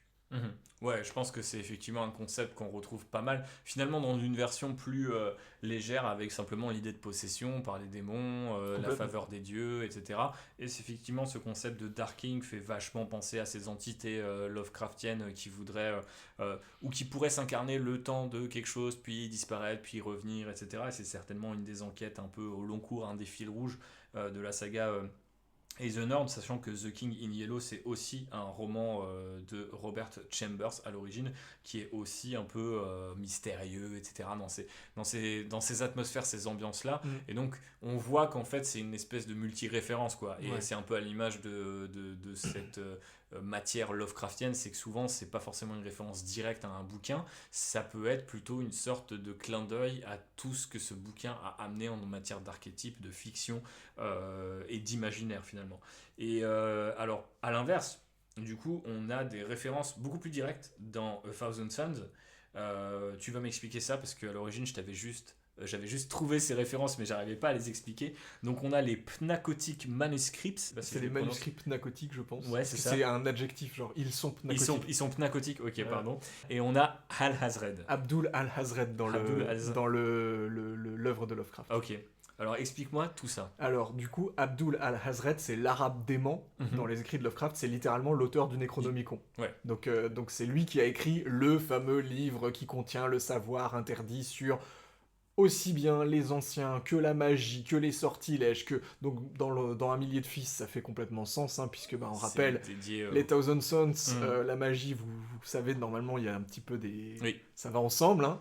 Et Pnacotique, en fait, les manuscrits pnacotiques, c'est pareil dans l'œuvre de Lovecraft, c'est souvent cité dans les écrits interdits que tu dois consulter dans la bibliothèque de l'université Arkham de Miskatonic parce que ils sont scellés, ils ont été cachés aux yeux des mortels car ils contiennent un savoir interdit. C'est la bibliothèque interdite. Mais d'ailleurs, bibliothèque interdite, 100% Lovecraft. On l'a même pas listé. On l'a même pas listé, mais effectivement. Pour ceux qui savent pas, du coup, c'est le savoir des Eldar cachés entre des dimensions, enfin des Eldar et pas que d'ailleurs, mais protégés du coup par les Arlequins, il me semble, à l'origine, et justement recherchés par Ahriman et les Thousand Sons avides de savoir, dans une espèce de rivalité qui là aussi sonne très Lovecraftienne, de genre les mecs qui veulent absolument mettre la main sur le bouquin, qui devraient pas parce que ça va les transformer. Et oui, les mutations de Tsench, c'est effectivement de toute façon aussi beaucoup des becs, mais aussi des tentacules. Donc effectivement, ça c'est 100% Lovecraftien. Mais du coup, c'est rigolo que Graham McNeill ait fait ces références-là directes, que pour le coup, tu vois, moi j'avais pas. Et du coup, en fait, t'as beau voir les gens en discuter, je suis en mode genre, ouais, mais je me souviens pas du moindre détail. Mais après, c'est rigolo parce que le côté pnacotique, ça fait vraiment... tu vois, c'est Warhammer. Pnacotic Terminators, tu vois, genre, ou Pnacotic Missile Launcher, tu vois, c'est complètement genre de truc, Warhammer. Donc on est à fond dedans et on adore ça. Je voulais maintenant resserrer un petit peu avec les Enslavers, du coup, qui sont une créature Xenos qui existe depuis Rogue Trader, et dont on entend parler quand même assez régulièrement, ça et là, c'est toujours un petit peu un clin d'œil, ça fait partie de ces unités, enfin c'est pas des unités parce qu'il n'y a jamais eu de figue à ma connaissance. Pour Necromunda. Necromunda, il y a un... Ah oui, c'est vrai, t'as raison, mais c'est récent. Mais c'est super récent, ça date de l'année dernière, je crois. Ouais. Donc du coup, petit clin d'œil aux Enslavers à Necromunda, effectivement. Mais donc en fait, ça fait partie de ce bestiaire élargi de Warhammer 40 000 qui vient du fait que Rogue Trader était plus un JDR qu'un jeu de figurines, pour le dire vulgairement. Et donc en fait, il y avait tout un tas de bestioles qui sont restées plus ou moins canoniques depuis. Et est-ce que les Enslavers, qui sont du coup des créatures Xenos, contrôle mental, télépathie, tu nous en parlais tout à l'heure. Ça ressemble à des grosses méduses, des grosses araignées. Des gros cerveaux un peu aussi. Ouais, c'est ça, c'est des cerveaux qui bougent, quoi. Si vous voyez, dans les Drukhari, il y a une figue de la cour de l'Archon qui s'appelle la Médusae. Ouais. Et c'est littéralement un Drukhari possédé par un Enslaver. Tu penses ? Oui, c'est ça dans le film. C'est juste que les Drukhari ont réussi à le canaliser dans le corps de l'autre. Ça fait juste un gros cerveau. Mais c'est juste un mec, mais la figue, c'est ça. C'est genre, il a les bras écartés, puis il a un gros cerveau qui lui mange la tête. Et du coup, c'est ça, quoi. Ouais, on est dedans là aussi. Je pense par rapport au côté bestiaire, en fait, là, de Lovecraft, pour le coup, on reconnaît un peu leur modus operandi, leur apparence, donc je pense que ça collait plutôt bien. Et effectivement, c'est une de ces factions Xenos un peu oubliées, ou un peu... oubliées, pas des fans, pas des joueurs, en fait, mais ce qui est rigolo, c'est que souvent, si tu lis un bouquin, c'est en mode... Oui, les Eldar, les orques, la menace extraterrestre, même les taux, et après, ça name drop 50 factions, et il y a toujours un peu les Les Enslavers. rudes. Les rudes, voilà, par exemple, c'est quoi? Eux, ils sont insectoïdes, je crois aussi. Ouais, Enfin, je je sais sais plus jamais. trop. Je confonds toujours, il y en a un peu en mode plus, en mode taupe, en mode Ouais, vie je me souterraine. souviens pas. Mais oui, ça fait partie de ce bestiaire-là. Revenons à un autre truc entre les dimensions. Si Et, je te dis une ville où on fait des combats d'arène, et oui, et qui n'est pas Komora. Rome. Komora, et on parlait des Drukhari à l'instant, mais Mhm. Komora, donc la cité des Drukhari, des Eldar noirs, qui est cachée dans la toile, Mhm. et ben elle est souvent décrite dans... Par exemple, il y a assez peu de temps, j'avais lu la trilogie Fabius Bill, Mhm. où il se rend à Komora, et où justement il utilise littéralement les mots non euclidiennes pour parler de la géométrie de Komora, où il dit que certains bâtiments font pas sens, et que il y a que les Eldar Mhm. qui ont pu construire quelque chose comme ça, tu vois. Ouais. Sous-entendu, c'est un truc qui a été perdu pour les humains, mais les Eldar, ils sont assez vieux pour s'en souvenir, quoi. Bah déjà, ils ont construit un truc entre les dimensions, c'est quand même Voilà. plutôt pas mal, quoi. Bon, après, sinon, il y a les mondes du Warp, enfin, il y a plein de choses, hein. Il me semble me rappeler, et c'est un truc qui m'a beaucoup frappé dans ma découverte du lore Warhammer 40 000 il y a longtemps, c'est quand je me commençais à m'intéresser aux Iron Warriors, leur cité, leur capitale dans le Warp, c'est Medrengard. Ouais, Medrengard. Et du coup, c'était marqué que voilà, c'est une planète à l'architecture impossible. Et du coup, là aussi, très Lovecraft. Parce qu'elle est imprenable, c'est ça? Ouais, c'est ça, mais du coup, elle bouge. Enfin, j'ai toujours imaginé un truc qui bouge tout le temps. Ou alors, tu sais, les trucs de. Comment on appelle ça? De paradoxe visuel. C'est comme l'escalier. Oui, impossible, Oui, c'est ça. où les cubes, où il y a une arête en trop, entre Exactement, guillemets. tu vois, ce genre de truc. Et je pense que ça pourrait bien marcher. Comme quoi, tout n'est pas que Xenos. Il y a un petit peu aussi de chaos dans tout ça. Autre référence, The Watcher in the Rain. The Watcher in the Rain, ça, on a pu le lire dans certains bouquins, etc. Et puis dans certains livres. Qu'est-ce que c'est, Raphaël? Et bah du coup, ça fait référence à une entité qui serait un grand ancien, Mhm. enfin un ancien, un Old One, Oui. voilà, qui serait là pour manipuler les esprits des gens dans l'ombre. Donc là, en fait, c'est un Old One classique, j'ai envie de Ouais. dire, et je pense qu'il fait plutôt référence à un des grands anciens qui est Shub-Niggurath. Donc les grands anciens de Lovecraft, il leur a à certains donné des noms, à d'autres non, Mhm. mais à certains que vous allez retrouver dans la plupart de ses écrits ont des noms, comme Cthulhu par exemple. Ah Comme, ouais? Cite-moi tous les grands anciens. Alors là, tu poses cette question en Ouais. date, Ouais. si la personne t'en répond au moins 3, Ouais. tu peux la marier direct. Ouais. Mais Donc, Shub-Niggurath, Shub-Niggurath, Cthulhu. Cthulhu, Il m'en faut un troisième pour être marié, Raph. et C'est important. Yog-Sothoth. Yog-Sothoth. Allez, Ouais, ça passe. je pense aux dieux très anciens de World of Warcraft. Si Ouais. vous jouez à WoW, c'est la même chose. Tu voudrais dire que Warcraft a copié Warhammer, mais aussi les références de Et à Warhammer. Lovecraft, c'est fou, incroyable. hein. C'est incroyable. C'est fou. Tout se recoupe. Et bientôt un jeu de figurines StarCraft. il fallait le préciser, mettre un petit taquet. Ok, donc petite référence finalement à peine déguisée. Tout à fait. Est-ce qu'il y a aussi un rapport avec la pluie dans le monde de Lovecraft, l'ami Shub ou pas tant? Non, pas tant. Enfin, en vrai, Ça fait toujours des titres stylés. en fait, quoi. non, mais la météo, les changements météorologiques, c'est un truc que t'as aussi un peu, mais c'est souvent, tu sais, le Quand vent. tu vis face à la mer, ouais. Ouais, et t'as aussi souvent t'as pas mal de ces nouvelles, tu sais, où c'est genre des mecs, ils sont dans des greniers, et ils entendent le craquement du vent, Mhm. et après ils regardent par la fenêtre, et il y a genre une bourrasque et tout, enfin... Et ils deviennent Ils deviennent ça. Ils commencent à découper leurs voisins, enfin des trucs de base quoi. Voilà, des trucs très Warhammer, C'est ce qu'on fait c'est finalement. très très Warhammer tout ça. Dans notre grenier quand nous on découpe des petits bonhommes en plastique. Autre référence en anglais de Pale Wasting, qui est une bataille. Est-ce que tu peux me parler de cette bataille qu'on a relevée comme pouvant être Lovecraftienne? Ouais, du coup là ça implique. Alors là on va commencer à impliquer l'Imperium, ce qu'on Ah, n'a pas fait depuis le début de ce c'est podcast vrai. quand même, hein, presque Ouais. pas. L'Imperium n'est pas très Lovecraftien finalement. Enfin, sûrement que si en fait. Bah, il est Sistra, donc de ce point de vue-là. Voilà. Après bon, sur plein d'autres choses à mon avis ils le sont, c'est juste que. Ouais. Mais en tout cas donc le Pale Wasting c'est une bataille qui a été livrée entre le chapitre des Nova Marines, donc chapitre successeur des Ultramarines. Avec un schéma quarter ou demi? Quarter blanc et Quarter blanc et bleu. Ok. Très cool schéma d'ailleurs. Ouais. Et ils affrontent une mystérieuse menace Xenos. Je viens de faire des Encore guillemets une avec autre. mes doigts. Ouais. Avec mes doigts. Et là, du coup, ça fait référence non pas à des anciens, mais à apparemment c'est décrit comme des servants des D'une Old ancienne One. race, Voilà. ouais.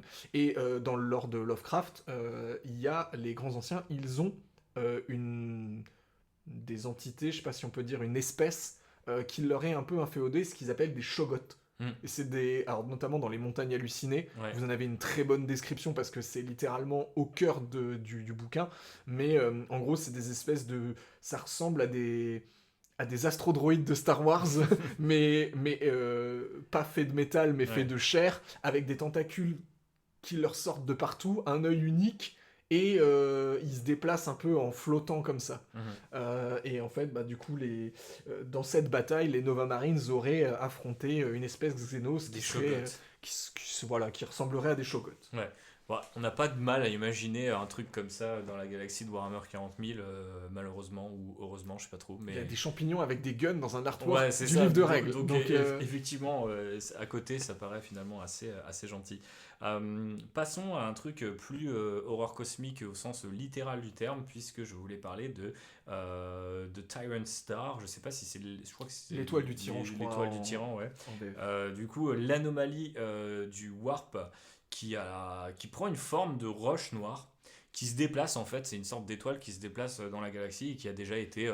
ça c'est un truc qui apparaît assez régulièrement dans un livre de règles, je crois que c'est dans plusieurs éditions, et c'est une référence de genre elle arrive, ça annonce un mauvais présage, c'est la merde, tout le monde, les psycheurs commencent à naître à un rythme complètement... Enfin, c'est annonciateur de l'apocalypse, c'est-à-dire il y a des psycheurs qui naissent, ceux qui sont déjà psycheurs deviennent tarés, la civilisation s'écroule, et l'impérium se dit ah non, il faut absolument qu'on aille sauver ce système, et le temps qu'ils arrivent, l'étoile est plus là, et en fait le truc qui a rendu dingue tout le monde n'existe plus, mais par contre les planètes en dessous sont potentiellement dead. Ça c'est quand même très Lovecraft, non ? Ouais, complètement. Et en plus la matière noire. Oui, on va en reparler. On va en reparler, mais en gros, toutes les matières minérales inconnues, c'est quelque chose. Par exemple, Cthulhu, donc il sommeille dans une île qui n'existe pas, qui n'est sur aucune carte, bien évidemment, et au sein d'un temple sur cette île, et ce temple, il est taillé dans une roche noire.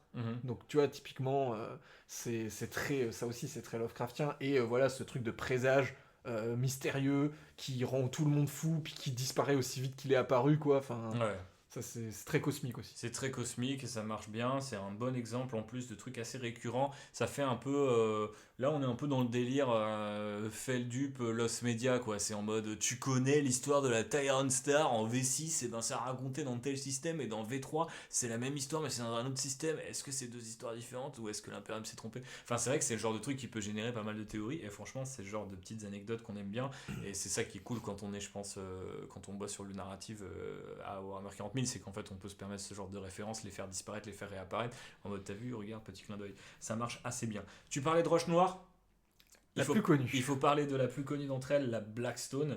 C'est un terme qu'on entend depuis longtemps, notamment avec les Blackstone Fortress, qui sont du coup ces espèces de stations spatiales, encore une fois, qui viennent d'une autre civilisation qu'on ne comprend pas, mais que l'Imperium, le chaos, etc., les autres factions s'arrachent. Tout le monde convoite. Voilà, tout le monde convoite. Elle serait nommée dans le lore d'après une prison sur Terra. C'est la prison ancestrale du coup qui s'appelle le Blackstone, qui est elle-même faite de cette fameuse matière. Donc du coup les impériaux l'auraient nommée en référence à tout ça. Est-ce qu'elles sont exactement faites de la même matière ou est-ce qu'elles sont juste noires ? C'est un petit peu la question. Dans le lore, jusqu'à entre guillemets récemment, en fait c'était un peu des espèces de coïncidences et d'accidents heureux. Depuis quelques mois, en fait, avec le focus sur Paria Nexus. Paria Nexus, les maintenant on dit en plus, je crois, les Nexus Paria, il y en a plusieurs. Qui donc sont une zone de la galaxie dans lequel en ce moment l'arc narratif, le fil rouge de Warhammer 40 000 a tendance à pas mal être placé là-bas. On en a appris plus en fait sur la Blackstone qui en fait s'appelle aussi la Noctilite. Et ça c'est Lovecraft ou c'est pas Lovecraft ? C'est complètement Lovecraft, et d'ailleurs on se rappelle du décor des Space Marines du Chaos, la Noctilite Crown, n'est-ce pas, qui est elle-même fait de cette fameuse et qui est fait de cette fameuse pierre noire, et donc on en a parlé juste avant, mais donc les grands anciens ils ont tendance à vivre dans des temples ou dans des sépultures qui sont faites de pierre noire, à l'apparence rugueuse, mais quand tu les touches elles sont humides alors qu'elles sont pas mouillées. Et il y a du liquide qui s'en écoule dedans, parfois, mais pas toujours. Et des fois, la végétation pousse dessus, mais c'est pas de la végétation terrestre. Enfin, voilà. Et ça, Blackstone Fortress, Oui, c'est 100% c'est ça. 100% ça. Notamment avec ce qu'on a appris récemment, ou le fait que les Nécrons construisent avec. Ça, Ouais. ça a toujours été plus ou moins acté, parce que tu le disais, dès la V3, le principe des monolithes qui sont noirs traditionnellement, donc sont faits en Maintenant, Blackstone. ils sont bleus, mais c'est Ouais, vrai qu'avant, voilà, ils c'est étaient ça. noirs. Et du coup, les Nécrons, ils bossent avec ça. C'est une pierre effectivement d'une apparence huileuse, nous dit l'Imperium, mais qui est ultra résistante. Et surtout, c'est théorisé. Et ça, c'est assez fascinant dans le fluff assez récent de Warhammer 40 000. Il y a tout un truc où, genre, Belisarius Cawl, qui était un peu avant Mister Primaris, j'arrive avec une nouvelle, une nouvelle unité, est devenu un peu. Est parti dans une espèce de course scientifique. Avec les Nécrons. Avec ouais. les Nécrons sur l'idée de comprendre qu'est-ce qu'ils font avec cette putain de Blackstone Fortress, enfin pas Fortress justement, mais juste avec cette Blackstone tout court, qui du coup on sait, il y a des pilons de Blackstone que Abaddon a détruit pour justement générer cette grande faille qui a pété la galaxie en deux. Donc il y a cette idée qu'en fait ils peuvent agir sur le warp de manière positive ou de manière négative, et donc du coup c'est assez marrant, on voit qu'il y a même des oppositions et des écoles au sein de l'Adeptus Mechanicus qui se tapent dessus pour dire est-ce qu'on doit étudier ce truc un peu impie Xenos, ou est-ce qu'on doit seulement l'étudier, ou est-ce qu'on peut s'en servir. Et ça c'est assez intéressant parce que ça met en mouvement tout cet imaginaire Lovecraftien autour d'un arc narratif qui est assez récent dans Warhammer 40 000, donc c'est peut-être la référence la plus active à l'heure actuelle, à l'heure où on enregistre ce podcast en tout cas. Qu'est-ce que tu en penses? Et je pense qu'en fait, Belisarius Cawl, plus ça va aussi, plus il a des traits de caractère très Lovecraftien en fait. Tu vois, genre scientifique un peu fou, tente de surpasser les limites de l'humanité, parfois en prenant des routes un petit peu pas trop autorisées par l'Imperium. J'ai lu un bouquin où il parle de ça. J'ai peur de confondre, mais il me semble que en fait c'était deux personnes, et en fait il a encore le cerveau, enfin genre Oui, en mode, il y a un truc où il s'est transféré C'est son cerveau dédoublé, dans un autre corps. ouais, il y a un truc Charles, chelou. Charles en saurait plus. C'est ça, non, mais je crois que c'est dans le bouquin de Great Work où on parle un petit peu de ça, et de je sais pas si c'est réel ou si c'est des accusations, mais il y a plus ou moins cette idée qu'à la base ils étaient deux, et qu'en fait il y en a un qui a absorbé le savoir de l'autre, et l'autre vit un peu dans enfin c'est un peu chelou. Il y a un bail potentiellement effectivement très Lovecraftien de ce point de vue là, j'avais pas forcément fait tilt, mais bon du coup entre fans de Lovecraft, les Nécrons, Cawl, ils s'amusent bien, ils se font une petite partie de Blackstone. En fait, l'Adeptus Mechanicus, si tu y réfléchis, c'est un petit peu le pendant Lovecraftien humain des Nécrons, parce que c'est un peu les mêmes... Ou du Genestealer Cult avec le côté l'Omni-Messie, tu vénères la machine en tant que ton sauveur, mais en fait elle va jamais te sauver, elle va juste raser ce qu'il y a humain en toi. Il y a le côté, ce que tu disais aussi, la haine pour la chair, pour l'aspect, enfin le côté faillible des humains, tu vois. Le côté body moror, modification corporelle, et le dragon, le Void Dragon. Le Void Dragon, qui est du coup maintenant une écharpe de Cthulhu. Voilà, d'ailleurs, les Cthulhu, on n'en a pas parlé, mais les Cthulhu, c'est très Lovecraftien aussi. Voilà, mais je veux dire, les Cthulhu, c'est très Lovecraft aussi. Et le l'hubris des Nécrons de penser qu'ils peuvent en faire des esclaves et qu'ils vont réussir à les maîtriser, alors que bon, il y a plusieurs fois dans le lore où on t'explique qu'ils se laissent un petit peu maîtriser quand même aussi, parce que ça les arrange bien, tu vois. Donc bon. Surtout quand l'un d'eux est littéralement nommé le Deceiver. Le Deceiver, oui. il faut se méfier, les gars. Message à tous nos amis Nécrons, méfiez-vous. À ce compte-là, beaucoup de choses sont Lovecraft, finalement, dans Warhammer 40 000. Mais on se termine peut-être avec une petite anecdote Age of Sigmar. Qu'est-ce que t'en penses ? On va terminer effectivement sur les références avec encore un retour au Royaume Mortel et la ville de Létis. Et je sais qu'elle plaît à beaucoup des auditeurs de ce podcast. Il y a même La Fourrure, je crois, qui fait une armée de Cities of Sigmar de Létis. Et Létis, donc la ville de Létis, c'est une ville des cités de Sigmar qui est dans le royaume de Shaish, donc le royaume de la mort. C'est encore une fois très Lovecraftien. Le royaume de Shaish, parce que le sable qui devient, la pyramide noire de Nagash, tout ça, bref. Pyramide inversée, voilà. en euclidienne. Et donc le temps qui ne s'écoule pas. Voilà, Létis, les humains de Létis, ils vénèrent un dieu de la mort qui n'est pas un dieu du panthéon de Age of Sigmar, donc un dieu qu'on ne connaît pas. Donc dieu inconnu, grand ancien, voilà. Ils ont un lac qui, quand tu bois son eau, tu perds la mémoire, ou tu deviens fou. Donc encore une fois, santé mentale. Yes. Voilà. Et ça fait, je trouve, ça fait beaucoup écho à un bouquin de Lovecraft qui s'appelle Le Cauchemar d'Innsmouth, qui est, moi, mon bouquins préférés de Lovecraft. Je l'ai pas fini encore. Voilà, mais qui raconte un mec qui est prisonnier En vacances. en vacances, voilà, mais qui se retrouve prisonnier malgré lui dans une ville portuaire. Dans un très mauvais club med. Et où en fait la ville, elle vénère pareil un culte secret, etc. Et c'est des hommes plus ou moins des hommes poissons. Ouais.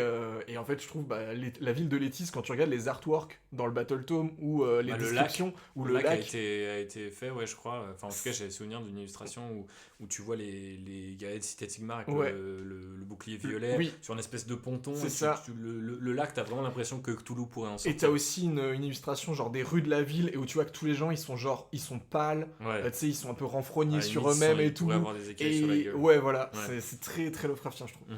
Complètement, très bon clin d'œil, comme quoi en fait même dans des créations plus récentes de Games Workshop on trouve du Lovecraft.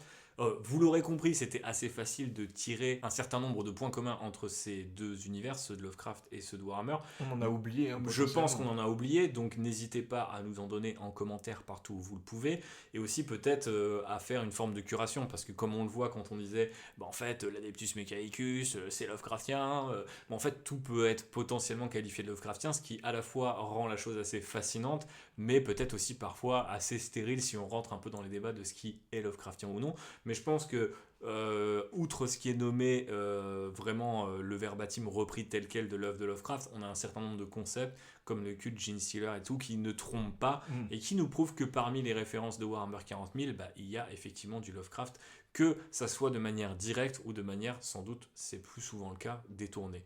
Mais on va pas s'arrêter là pour autant, mon cher Raph, puisque j'ai terminé tous ces épisodes sur les références de Warhammer avec une petite wishlist des armées qui pourraient être inspirées de toute cette matière.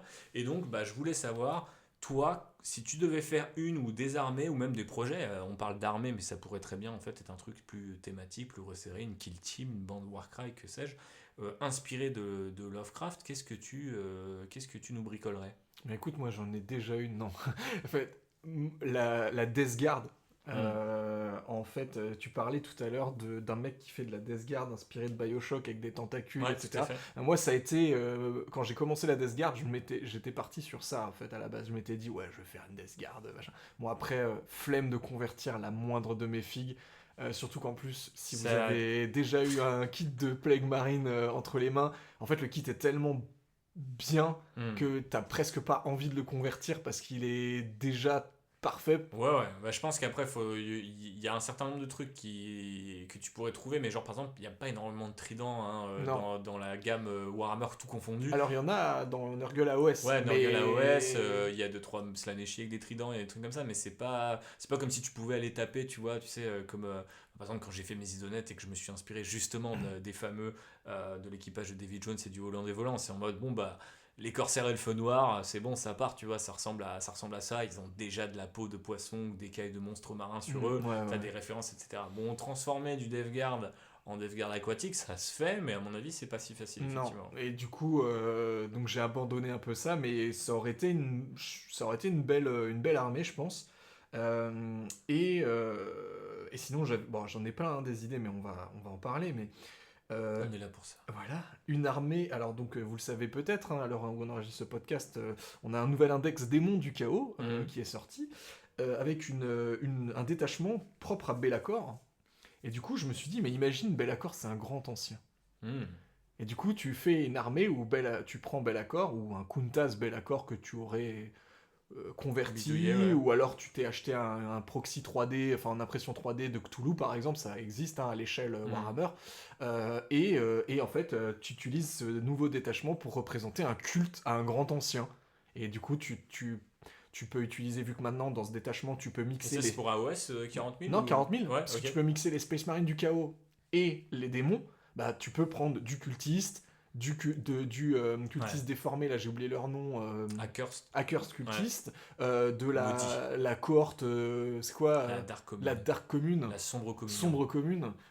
Voilà, donc en fait tu peux faire des cultistes au sens propre, tu peux utiliser les démons mineurs de chaque dieu, par exemple des porte-pestes convertis, des sanguinaires, des démonettes et des horreurs de Tzench, mais tu vois, tu peux faire des proxys, tu peux faire des conversions, et il y aurait un truc, je pense, sympa à faire avec toute une armée au service d'un grand ancien comme ça, qui a sa légion de cultistes humains et démoniaques à ses ordres. Bah, quand on avait fait l'épisode sur les dieux, j'avais pensé à tu vois, une force autour de Be'lakor, mais à Ouest avec les Oui. légionnaires et différentes. Ça me rappelle pas mal ça et j'aime bien. On pourrait faire un parallèle d'ailleurs entre les deux podcasts avec cette idée que, avec Malice ou Oui. Mal, ou tu vois, enfin toutes les divinités un peu mineures du Mineurs, chaos qui pourraient avoir leur occasion de briller à travers ce genre de projet, ouais, complètement.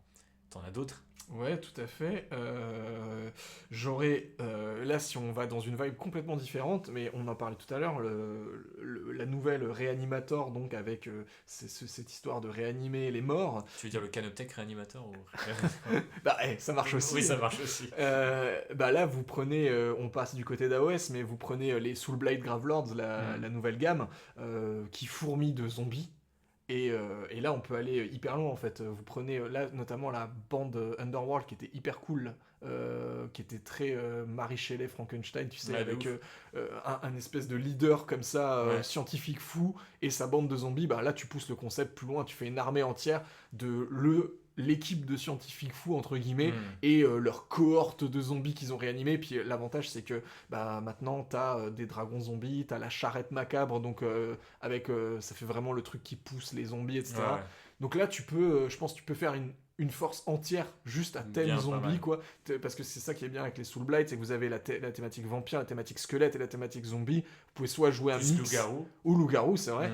Vous pouvez jouer soit un mix de un peu tout ça, soit vous pouvez faire un archétype. Mais j'avoue qui que vous plaît. l'archétype Mary Shelley, Frankenstein et tout, c'est un truc qu'ils ont fait. Il y a des petites allusions ça et là, et notamment à travers la gamme Underworld, qui est un peu à la manière de Warcry ou de Kill Team, tu vois, des fois va un peu dans une niche où le Ouais. reste de la gamme ne va pas, mais ça pourrait être une très bonne idée. Je sais pas trop, peut-être sous forme de conversion, ou même peut-être juste de couleur en fait, en fonction de, un Alors, peu de ce que tu prends. ouais, quoi, parce mais- que le kit de zombies, moi je l'ai. Ouais, Et il y a 20 zombies dans la boîte, tu peux en faire 20 différents. ouais. Donc si t'en ach... je pense qu'en vrai tu peux acheter genre Non, 3 mais si fois tu la leur mets boîte, des petits clous dans la tête, ou tu vois, des trucs comme ça. t'achètes des Poxwalker de Nurgle, Ouais, je pensais à tu ça. les convertis, franchement... Ceux avec les blues là. Ouais, c'est avec les blues, bah clairement. Mm. Et en vrai, tu te prends même les nouveaux cultistes Warhammer 40 000 Ouais. universels, tu leur enlèves le gun, et tu Mm. leur mets une deuxième arme de corps à corps. Franchement, ils peuvent, Ouais, de ils sont ouf. très peu futuristiques. Bah, en fait, même les bras mécaniques pourraient Oui, justement aller dans dans le côté, Frankenstein que tu Et au disais. pire, tu fais un. Alors, il y a quelques têtes, je crois, qui ont des casques qui font un petit peu futur. Bah, en fait, pareil, tu vires les têtes, tu mets des têtes de zombies classiques à la place et hop. Hein. Ouais, non, Franchement, ça il y a peut être moyen de sympa. faire un bon truc. Et, Après, il y a des bioniques à OS, hein, donc Oui, ouais, bah oui, ce oui, serait c'est pas vrai. si étonnant que ça. Et Quoi. tu peux même aller piocher dans la gamme de l'Adeptus Mechanicus, comme beaucoup de gens le font par exemple en mélangeant les Nighthaunt et le Mechanicus, ouais. tu sais, pour faire du Mechanicum noir. Bah là, tu peux aussi prendre du Mechanicus pour faire vraiment des zombies qui ont été déshumanisés, où ils sont presque plus machines que hommes, tu vois, faire des golems entre guillemets. Ouais. Le mythe du golem originel. Franchement, ça pourrait être un bon délire, je pense. Ça pourrait être un très bon délire. Dans le même ordre d'idée, je pensais par rapport à ça, à la transformation du FIG. J'avais pas spécialement, moi, de gros projets, si ce n'est continuer avec mes délires de Vinestealer Cult, et notamment de celui qui est consacré au vieux borgne, où du coup les mecs se crèvent un œil volontairement et tout pour se reconnaître. Ce que je trouve absolument insane, et surtout l'idée de représenter, je ne sais pas comment tu pourrais le faire, parce que c'est même pas comme si tu avais une figurine, tu as une pièce centrale en jeu en Genestealer Cult, c'est pas trop l'esprit, mais tu vois, représenter le Si. vieux borgne dans le... Maintenant, tu as un détachement où tu peux mettre du tyrannide dans le détachement. Ah ouais, du coup, tu peux tu le peux faire comme complètement ça. faire ça. Effectivement. Ah, ça devient tangible cette idée, fais gaffe, fais gaffe. Bon, et j'ai plus qu'à trouver comment peindre une figurine puis la mettre dans un bloc de résine qui ressemblerait à de la glace.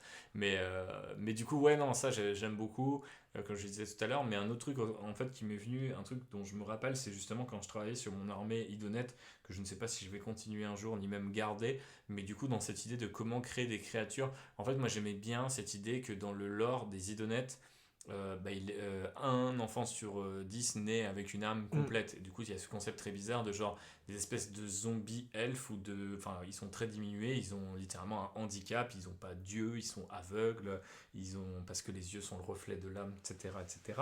Et du coup, je trouvais ça intéressant de me dire, ok, un peu à la manière du grand effacement d'Ahriman, est-ce qu'il n'y a pas des sorciers elfes qui ont quand même tenté de résoudre De ce conjurer problème, le quoi. sort, ouais. Et donc c'est maintenant canonique, il y a des bouquins qui expliquent que c'est pour ça qu'ils sont liés avec l'âme des créatures marines, parce qu'ils essayaient de le faire, etc. Mais du coup, moi j'étais parti et il y avait aussi des petits morceaux de fluff qui disaient ah, ils prennent l'âme des orques, et en fait c'est un peu compliqué parce qu'ils préfèrent tuer des elfes et récupérer leurs âmes à eux, parce qu'ils savent que ça va marcher pour créer une âme elfe meilleure, parce qu'en fait ceux qui sont réincarnés en fait avec des âmes d'orques et d'humains et de machin, bah en fait ça devient des elfes. Pas des elfes quoi, des elfes Oui. impétueux, des elfes sur qui on peut pas compter, qui sont chelous et tout. Et du coup je me disais, ah oui, il doit y avoir des hybridations d'âmes qui donnent des trucs chelous, donc j'étais parti de Poxwalker dont tu parlais, j'avais mis des têtes de coquillages, j'avais acheté des faux coquillages comme ça là sur je sais plus quel truc Etsy à la con. Mais un des trucs que j'ai encore dans mon dossier pour ce projet là, je crois, c'est des gars qui prenaient les sanguinaires de cornes, qui leur enlevaient les Les cornes, cornes, oui. et tu sais ils ont des espèces de nageoires un peu sur les, tu vois, sur Oui, les oui, côtés, et ils ont des des langues espèces d'écailles. serpentines comme ça, là. Et en fait, tu vois, ouais, ils ont des espèces d'écailles. Ils ont en des fait, écailles, ouais, ouais. et du coup, le mec le peignait dans des couleurs un peu métalliques, comme les reflets des écailles d'un poisson, tu vois. Ah, stylé. Et avec, tu vois, des lavis sur une couleur métallique, mais un peu rosée comme ça. Ah, ouais, ouais. Hyper malaisant. Franchement, faudrait que je Ouais, retrouve ouais. la photo, mais c'est super intéressant. Et je me disais, ah ouais, ça pour une espèce d'escouade de Nemarty un peu de choc, en fait, c'est juste des. Voilà, en fait, les mecs sont même plus elfiques, tu vois, genre c'est juste des créatures, quoi. Et du coup, quand j'ai commencé à lire Innsmouth, c'est vraiment ça que j'ai imaginé comme étant les Ouais. hommes poissons, parce que je trouvais ça hyper chelou. Et en plus, tu sais, t'as le crâne vachement allongé, quoi, Oui. qui fait un peu penser justement à Alien et à tout ça, donc je trouvais que ça marchait pas mal. Mais j'ai pas trop d'autres idées, donc je sais pas si t'en as d'autres, mais je te laisse continuer. Bah, j'ai des idées, alors un peu moins développées là pour En le vrac, coup. là, En vas-y, vrac, en mitraillage. voilà. J'aurais une armée Flesh Eater, on en parlait tout à Bah l'heure, ouais, qui forcément. mixerait la gamme Flesh Eater avec la gamme Cult Stealer, Ouais, et notamment toutes les têtes avec les tentacules. ouais. Et en fait, ça sur une armée Flesh Eater, où tu les peins dans des tons violacés, tu sais, un peu maladif comme ça, là je pense qu'il y a un truc un peu Il y a un stylé monde à dans faire. lequel tu peux te choper les têtes des Gene Stealers du nouveau Oui, kit, du nouveau kit, ou juste te faire imprimer ce genre de truc, parce que je pense Oui, qu'il y a des pas mal de bits, mecs à qui mon avis, font il y en ça, a plein. mais ouais, ça serait stylé. Hein. Ça serait pas mal. Il y aurait une armée idonette, du coup, mais là qui serait version euh, l'île de R'lyeh, qui est l'île R'lyeh. dans laquelle Cthulhu sommeille, tu vois, en mode un peu les gardiens de cette île. Et donc, qui sont des idonettes qui vont sous la mer et tout, mais la mer des grands anciens. Donc, Ouais. ils seraient bien mutés de partout. Ce qui est plus ou moins quand même un peu pas ton- mal le cas dans le lore, quoi. Oui, voilà. Mais tu pousses vraiment le ouais, potard en Il y a mode. quel- il y Ils a sont quel- terrifiants, quoi. Ouais, il y a quelques enclaves idonettes où tu fais il y en a qui vivent dans des monstres marins morts et Bah tout. oui, Enfin, t'as oui, des trucs voilà. un peu chelous, quoi. Ouais. T'aurais quoi? T'aurais forcément une armée de Tsench. Bien sûr. Voilà, qui serait du coup avec des Marines et des cultistes mutés, Mhm. où genre l'effacement d'Ariman en gros n'aurait. Tu sais, genre il a fait l'effacement pour éviter que. La mutation. la mutation, et mais c'est là, pour en ça fait, qu'ils sont tout poussiéreux. T'aurais je sais pas, une poche de Thousand Suns qui ont échappé à Ou des l'effacement marines, d'Ariman, du ou des chaos marines du à- chaos. à FEOD Ascension qui voilà. ne sont pas des Thousand Suns. Avec le kit de posséder, etc. Il y a des choses à faire, en utilisant aussi les horreurs roses, etc. Puisque, à mon avis, avec le codex Thousand Suns, on va avoir droit à notre détachement mixé démon. Tu sais ce qui serait un move de gros Tchad, mais de très gros Tchad, et auquel j'ai jamais pensé alors que Ah. c'est méga Bah du sens. voilà, bah écoute, vas-y. C'est en fait, dans ton armée Thousand Sun, tu prends le monolithe Necron. Ah Et ouais.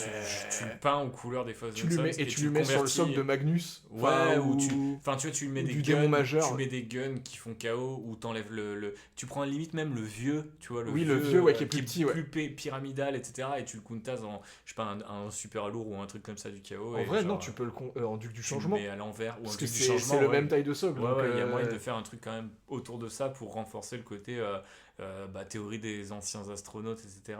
J'avoue. Et tu fais toutes les armures noires. Mhm.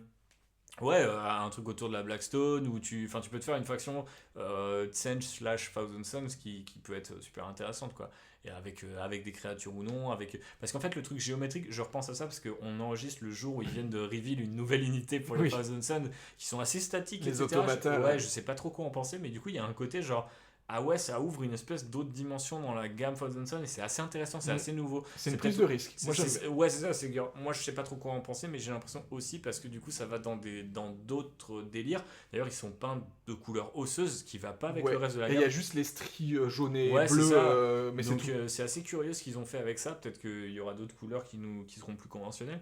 Mais j'avoue que je trouvais ça intéressant et je me suis dit, mais qu'est-ce que tu pourrais faire comme pour représenter plus de constructs, plus de trucs un peu géométriques comme ça. Et en fait, je sais pas, je me suis dit, mais je suis trop con le monolithe en fait. Et les jets d'obélisque, la bande Warcry à Ouais. Flood et Adsench. Non, mais je pensais même au truc, tu sais, le décor Séraphon, ou des Ah trucs ouais, comme ça, tu carrément, vois, ouais, si tu le les temple fais et tout. léviter. Ah, j'avoue, il y aurait moyen de Alors faire tu un te fais truc. une table thématique juste pour aller avec Ah, tes une mecs. table, et franchement, une table c'est- Blackstone. Ouais, en fait, c'est ça le projet qu'il faut faire Mais une oui. table Lovecraftienne. Table Lovecraftienne, Ouais. c'est fou ça. Avec de l'eau et des pyramides. Et avec des colonnades romaines et tout, Ouais, franchement, ça peut être très brisées. très stylé. Euh, Mais t'avais eu en V9 des décors Nécron.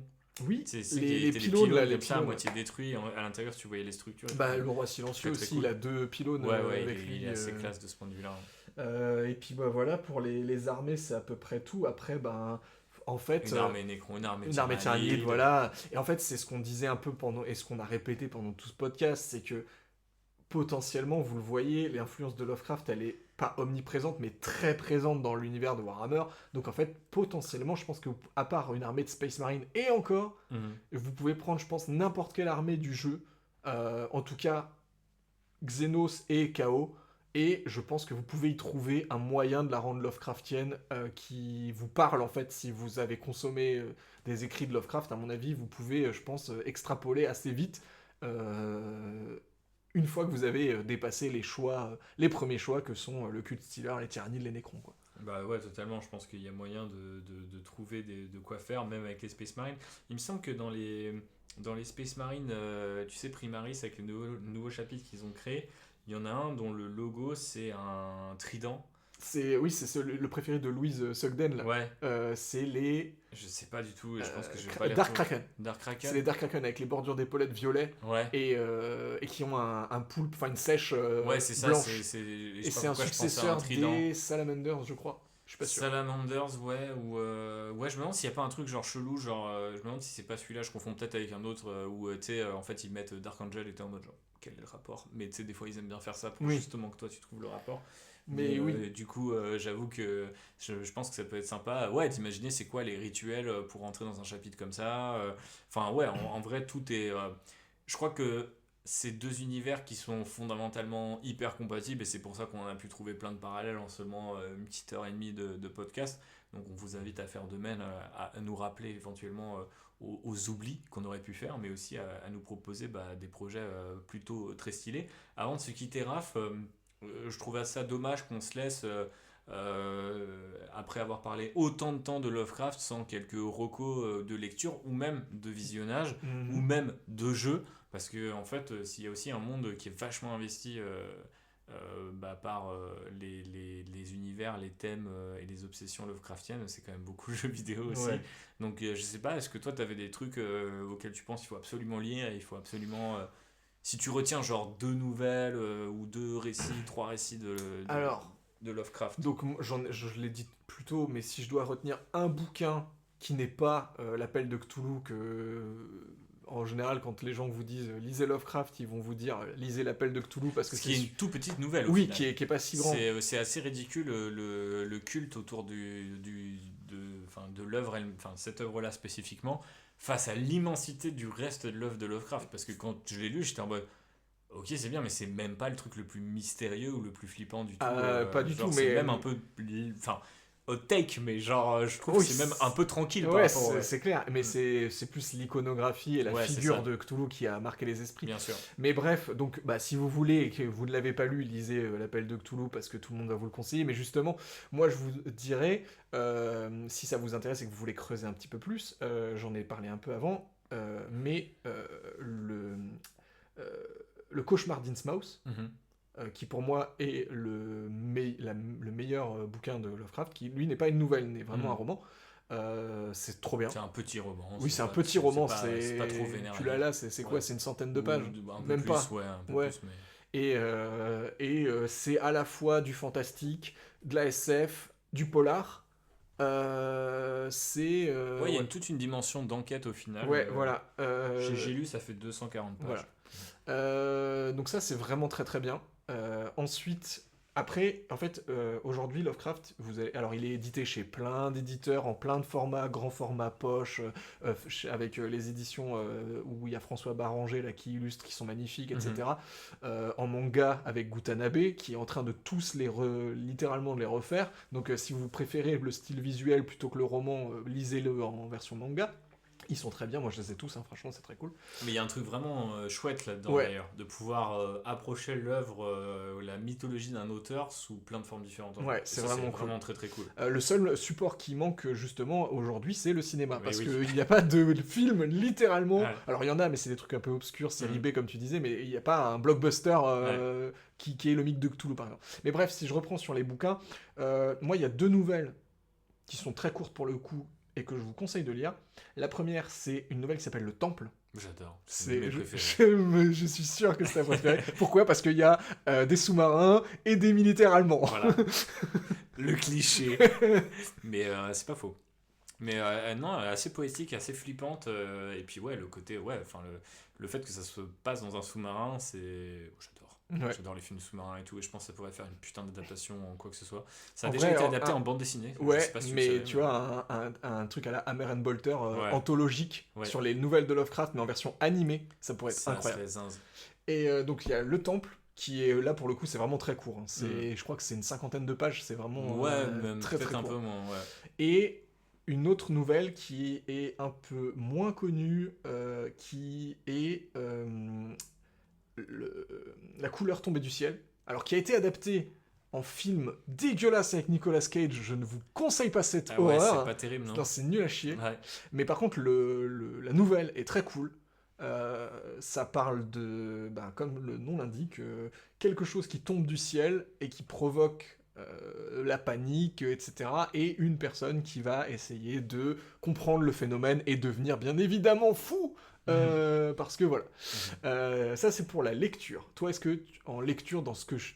Bah, moi j'adore le temple et en fait la deuxième, enfin je dirais le deuxième non parce qu'en fait c'est plutôt le premier. Je trouve que celui qui m'a fait le plus d'effet, que je trouve le plus balèze, que je trouve le mieux écrit, c'est celui qui murmurait. Du coup, qui chuchotait, je vais jamais y dans les arriver. ténèbres. Mais il y a eu plusieurs traductions, Ah, donc c'est en fait, peut-être pour peut-être... Et du coup, je trouve incroyable. Mm. Enfin, et c'est que une nouvelle, entre guillemets.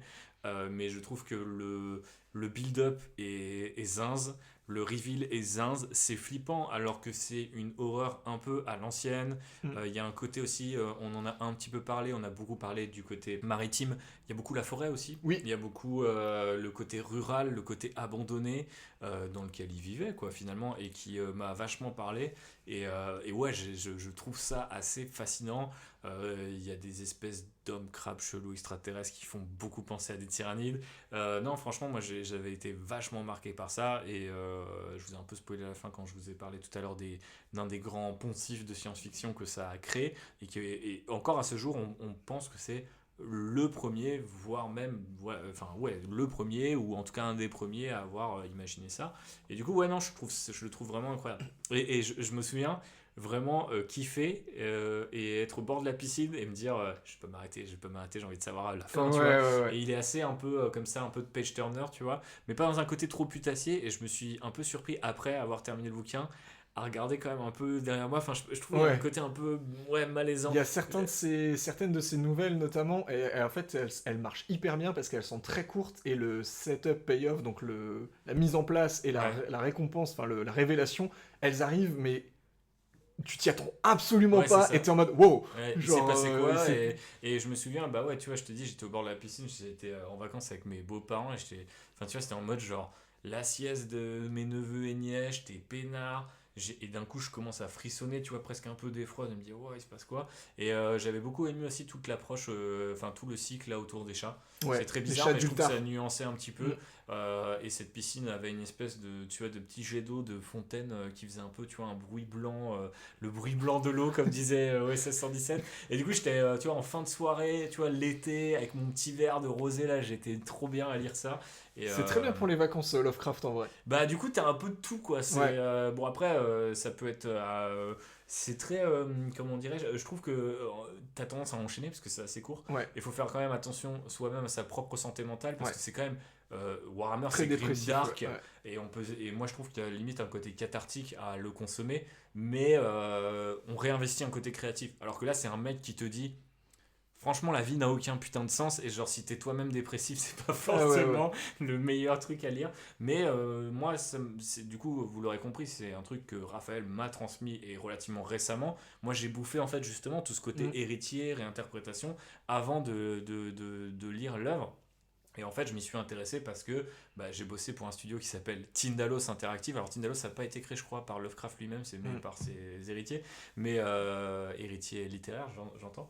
Mais du coup, ouais, je me suis dit, bon, il faut quand même un peu. Puis il me parlait de ça, il m'expliquait ce qu'il y avait de cool. Et puis toi, t'as fait ça, ce travail de ça pendant des années. Mm. Et du coup, j'ai craqué. Et à un moment, je me suis dit, waouh, c'est ouf. Et surtout, ce qui est ouf, c'est que il conçoit l'horreur et en fait, les trucs qui me font vraiment flipper, il les écrit. Mm.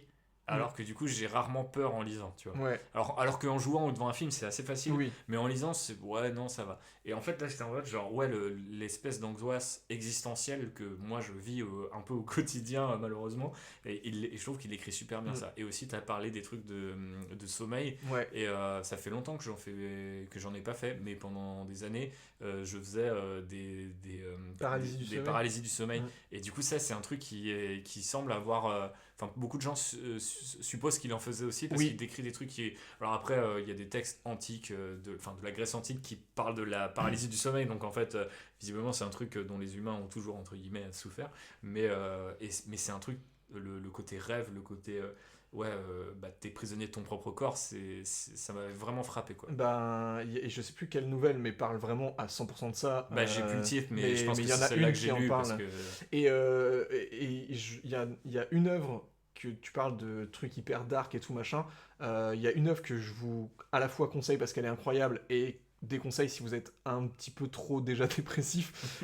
Mais c'est Les Montagnes Hallucinées, Bien donc sûr. qui est aussi une de ses plus connues, mais à juste titre en fait, parce que pour le coup là, plutôt que l'appel de Cthulhu, Les Montagnes Hallucinées est vraiment cool. Et d'ailleurs, si vous avez aimé le film The Thing de John Carpenter, c'est littéralement l'adaptation non officielle des Montagnes Hallucinées.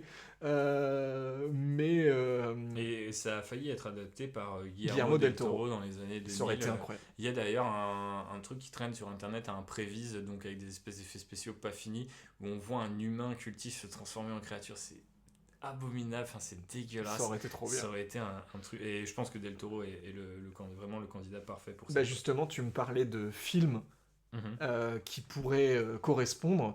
J'allais te citer un Del Toro avec The Shape of Water, ou La forme de l'eau, qui est un des Del Toro qui avait beaucoup buzzé quand il est sorti, et il a été assez vite oublié par contre. Et en fait, moi je l'avais revu il y a pas si longtemps que ça, et ça c'est Créature marine. Ouais, voilà. Je veux pas trop spoiler, mais il y a une histoire de. Non, mais mater ce film, voilà, il est super. c'est vraiment cool. Après, mater Del Toro, de manière générale, c'est vraiment trop bien. Mais de toute façon, si vous aimez Warhammer 40 000, il y a peu de chances que vous n'aimez pas Guillermo Del Toro. Ouais. Parce que Hellboy, c'est quand même très proche de Warhammer. Enfin bref. Parenthèse, Hellboy.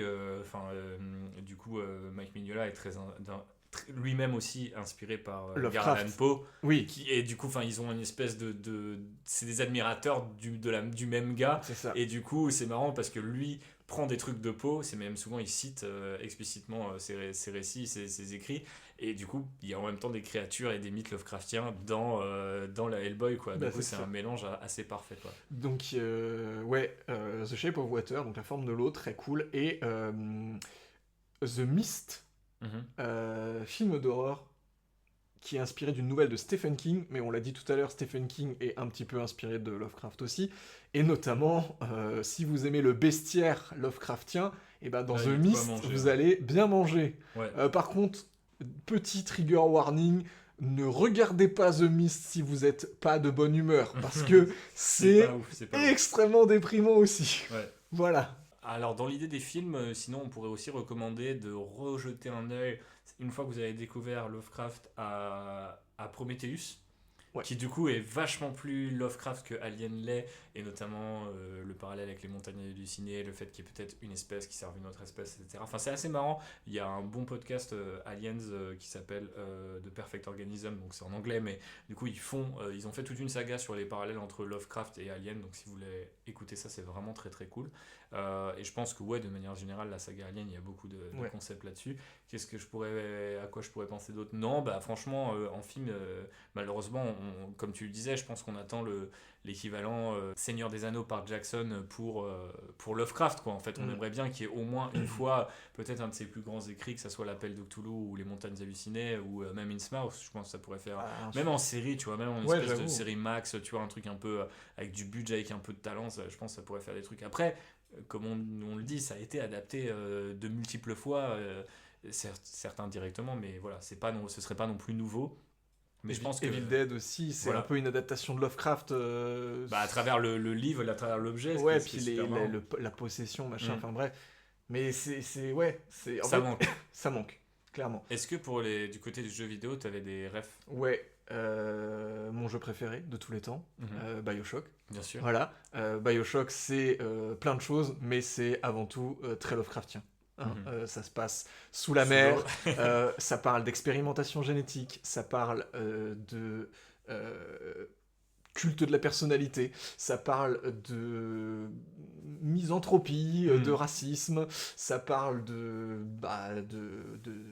d'anxiété, ça parle de dépression, ça parle de suicide, ça parle de plein de choses, et l'esthétique est juste hyper Lovecraftienne, parce qu'il y a des gens qui sont sous l'eau, qui ont muté en lien avec la faune et la flore marine, donc ils ont des apparences cheloues, ça fait peur. Ça fait peur, ouais. Je crois qu'on ne dit pas assez, beaucoup de gens me disent c'est quoi le jeu qui fait le plus peur, et souvent je répète que genre l'ouverture de BioShock, ça m'a traumatisé la première fois que je l'ai joué, et c'est relativement léger par rapport à d'autres jeux d'horreur depuis, mais parce que c'est pas spécialement un jeu d'horreur BioShock, quoi. Ça a été marketé comme ouais, voilà, c'est ça, franchement, vous faisiez pas les fiers, moi je m'en rappelle.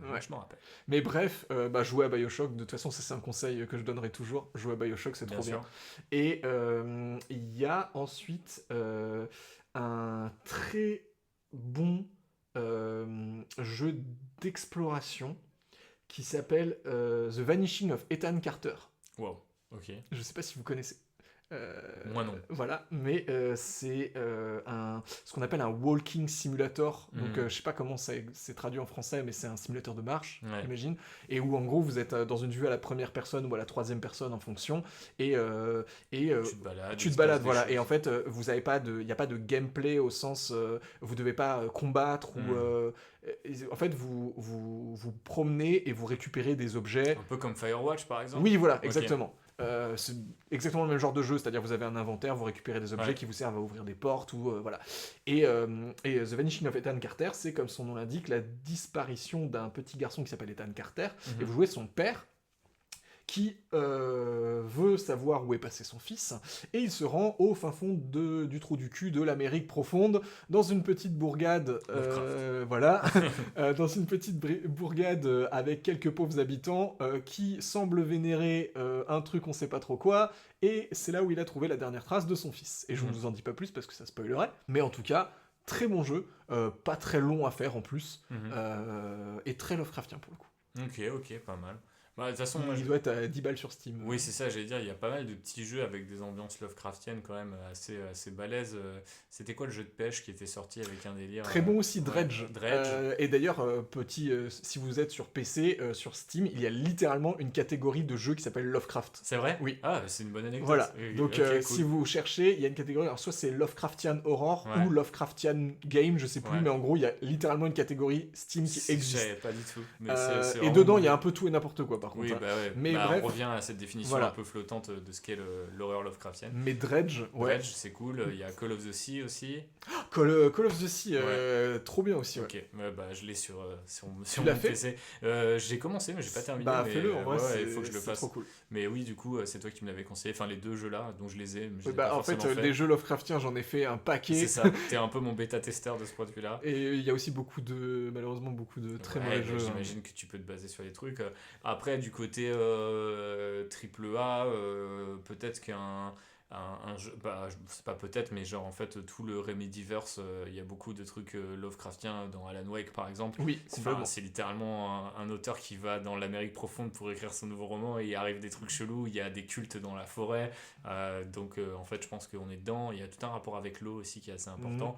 Après il y a du Stephen King, il y a des trucs plus revisités, plus modernes, du Twin Peaks, tu vois, autre truc aussi où tu pourrais faire des comparaisons assez je sais pas, pertinente, mais en tout cas assez facile avec l'œuvre de Lovecraft. Bref, on a de quoi s'en mettre... Contrôle aussi. Contrôle, Dans forcément. les triple Bah, peut-être encore plus, oui. Donc, effectivement, du coup, je le pensais. Enfin, je l'inclus dans l'univers de Alan Wake parce que voilà, mais ceux qui ont joué aux deux jeux sauront. Mais oui, franchement, très très bon jeu aussi de ce point de vue-là. Avec, de toute façon, de manière générale, tout ce qu'on voit, Creepypasta, Backroom et cette organisation qui lutte. SCP, la fondation SCP. Voilà, tout ça, c'est quand même beaucoup des trucs qui peut-être se recoupent un peu avec les univers de Lovecraft dans ce côté, participatif, communautaire, c'est-à-dire c'est plein de gens qui écrivent autour d'une même mythologie et qui, pareil, en fait, il y a eu, par exemple, je sais pas, des films Slenderman et il y a sans doute des films inspirés des Backrooms, mais il n'y a pas Backroom the Movie, quoi, tu vois. Enfin, ça va arriver, c'est A24 qui a la ouais, licence. c'est vrai. Ouais, c'est genre une licence, mais en fait, c'est le YouTube. Alors, si vous regardez les vidéos de Feldup, vous savez, mais en gros, il y a un YouTuber qui fait des vidéos sur les backrooms qui s'appelle Kane Pixel qui sont très bien. Ouais. Et ce gars, il a vendu son truc à lui ouais. à A24 qui va en faire un film. Et c'est lui qui est réel. Ok, donc ça, c'est assez intéressant. Donc ça, c'est plutôt cool. Très bien, très bien. Sinon, Death Stranding. Ah oui, bah oui. Oui. Donc voilà, bon, donc, bref. gros Kojima. Ouais, c'est ça. On est bien. Bon, on va arrêter ici la liste, mais vous le verrez que voilà, vous avez du coup déjà, rien qu'avec cette liste, sans doute été exposé à ses œuvres, donc aux créations de Lovecraft. Si c'est pas le cas, on vous invite à remonter quand même franchement à la source. Il y a plein de trucs cool à lire. Franchement, même le délire des cycles sur les chats et tout, enfin, je trouve que c'est des barres. Apparemment, la nouvelle qu'on cherchait tout à l'heure, c'est Par-delà le mur du sommeil. Oui. Beyond the Wall of Sleep, qui du coup porte assez bien son nom. J'adore ce genre de titre d'ailleurs. Enfin, franchement, ça me met rien que le frisson. Rien que de les dire. Franchement, c'est très très cool. J'ai envie de me replonger là-dedans et de finir Innsmouth et les jeux que Raphaël m'a conseillé. N'hésitez pas à nous dire si en fait, grâce à ce podcast, vous allez découvrir ou vous avez découvert des trucs, on espère en tout cas. Ou vous avez des recos à nous faire aussi. Bien sûr, parce qu'il y a forcément des trucs, de par le fait un peu... C'est assez prolifique en fait, et assez, je pense que c'est quasiment impossible de référencer. Enfin, j'imagine qu'il y a des sites et tout, des wikis, ou des pages wiki de zinzin, mais je veux dire, en ce moment je vois un jeu qui s'appelle Signalis et il y a une référence à Lovecraft, voire même deux, et j'ai joué 1h30 au jeu, tu vois. Donc je suis en mode genre, où c'est que tu places le curseur, c'est compliqué, mais en tout cas voilà, on a pris beaucoup de plaisir à vous, enfin j'espère, Raphaël, oui, bien sûr. moi à vous présenter tout ça. Ça m'a donné plein d'idées et c'est toujours cool, je pense, de revenir un petit peu aux sources du matériau qui nous inspire en premier lieu. Donc voilà, si comme nous vous aimez bien vous prendre la tête, creuser, faire des listes, faire des parallèles avec des univers, n'hésitez pas à partager ce podcast sur tous les réseaux et notamment Blue Sky où on est là depuis peu mais où ça marche déjà mieux que feu Twitter. Vous pouvez aussi nous rejoindre sur Discord. Big up à la communauté Discord parce que vous êtes super, vous êtes beaux, je vous kiffe. Et puis vous pouvez nous soutenir, aller un peu plus loin dans cette mission sacrée qui est soutenir le Lone Rider. Pas besoin d'aller sur Mars ou d'être un prêtre du Mechanicus, il suffit d'aller sur Tipeee ou chez Ford Edition et acheter le bouquin qui parle de Warhammer 40 000, qui est chez eux, parce que c'est votre serviteur Thibaut qui l'a écrit. Merci Raph d'être venu, à la prochaine, et puis d'ici là on vous fait des gros bisous. Des gros bisous. Ciao. Ciao. Bonus. Trax. Il est 22h pile, incroyable. C'est beau ça.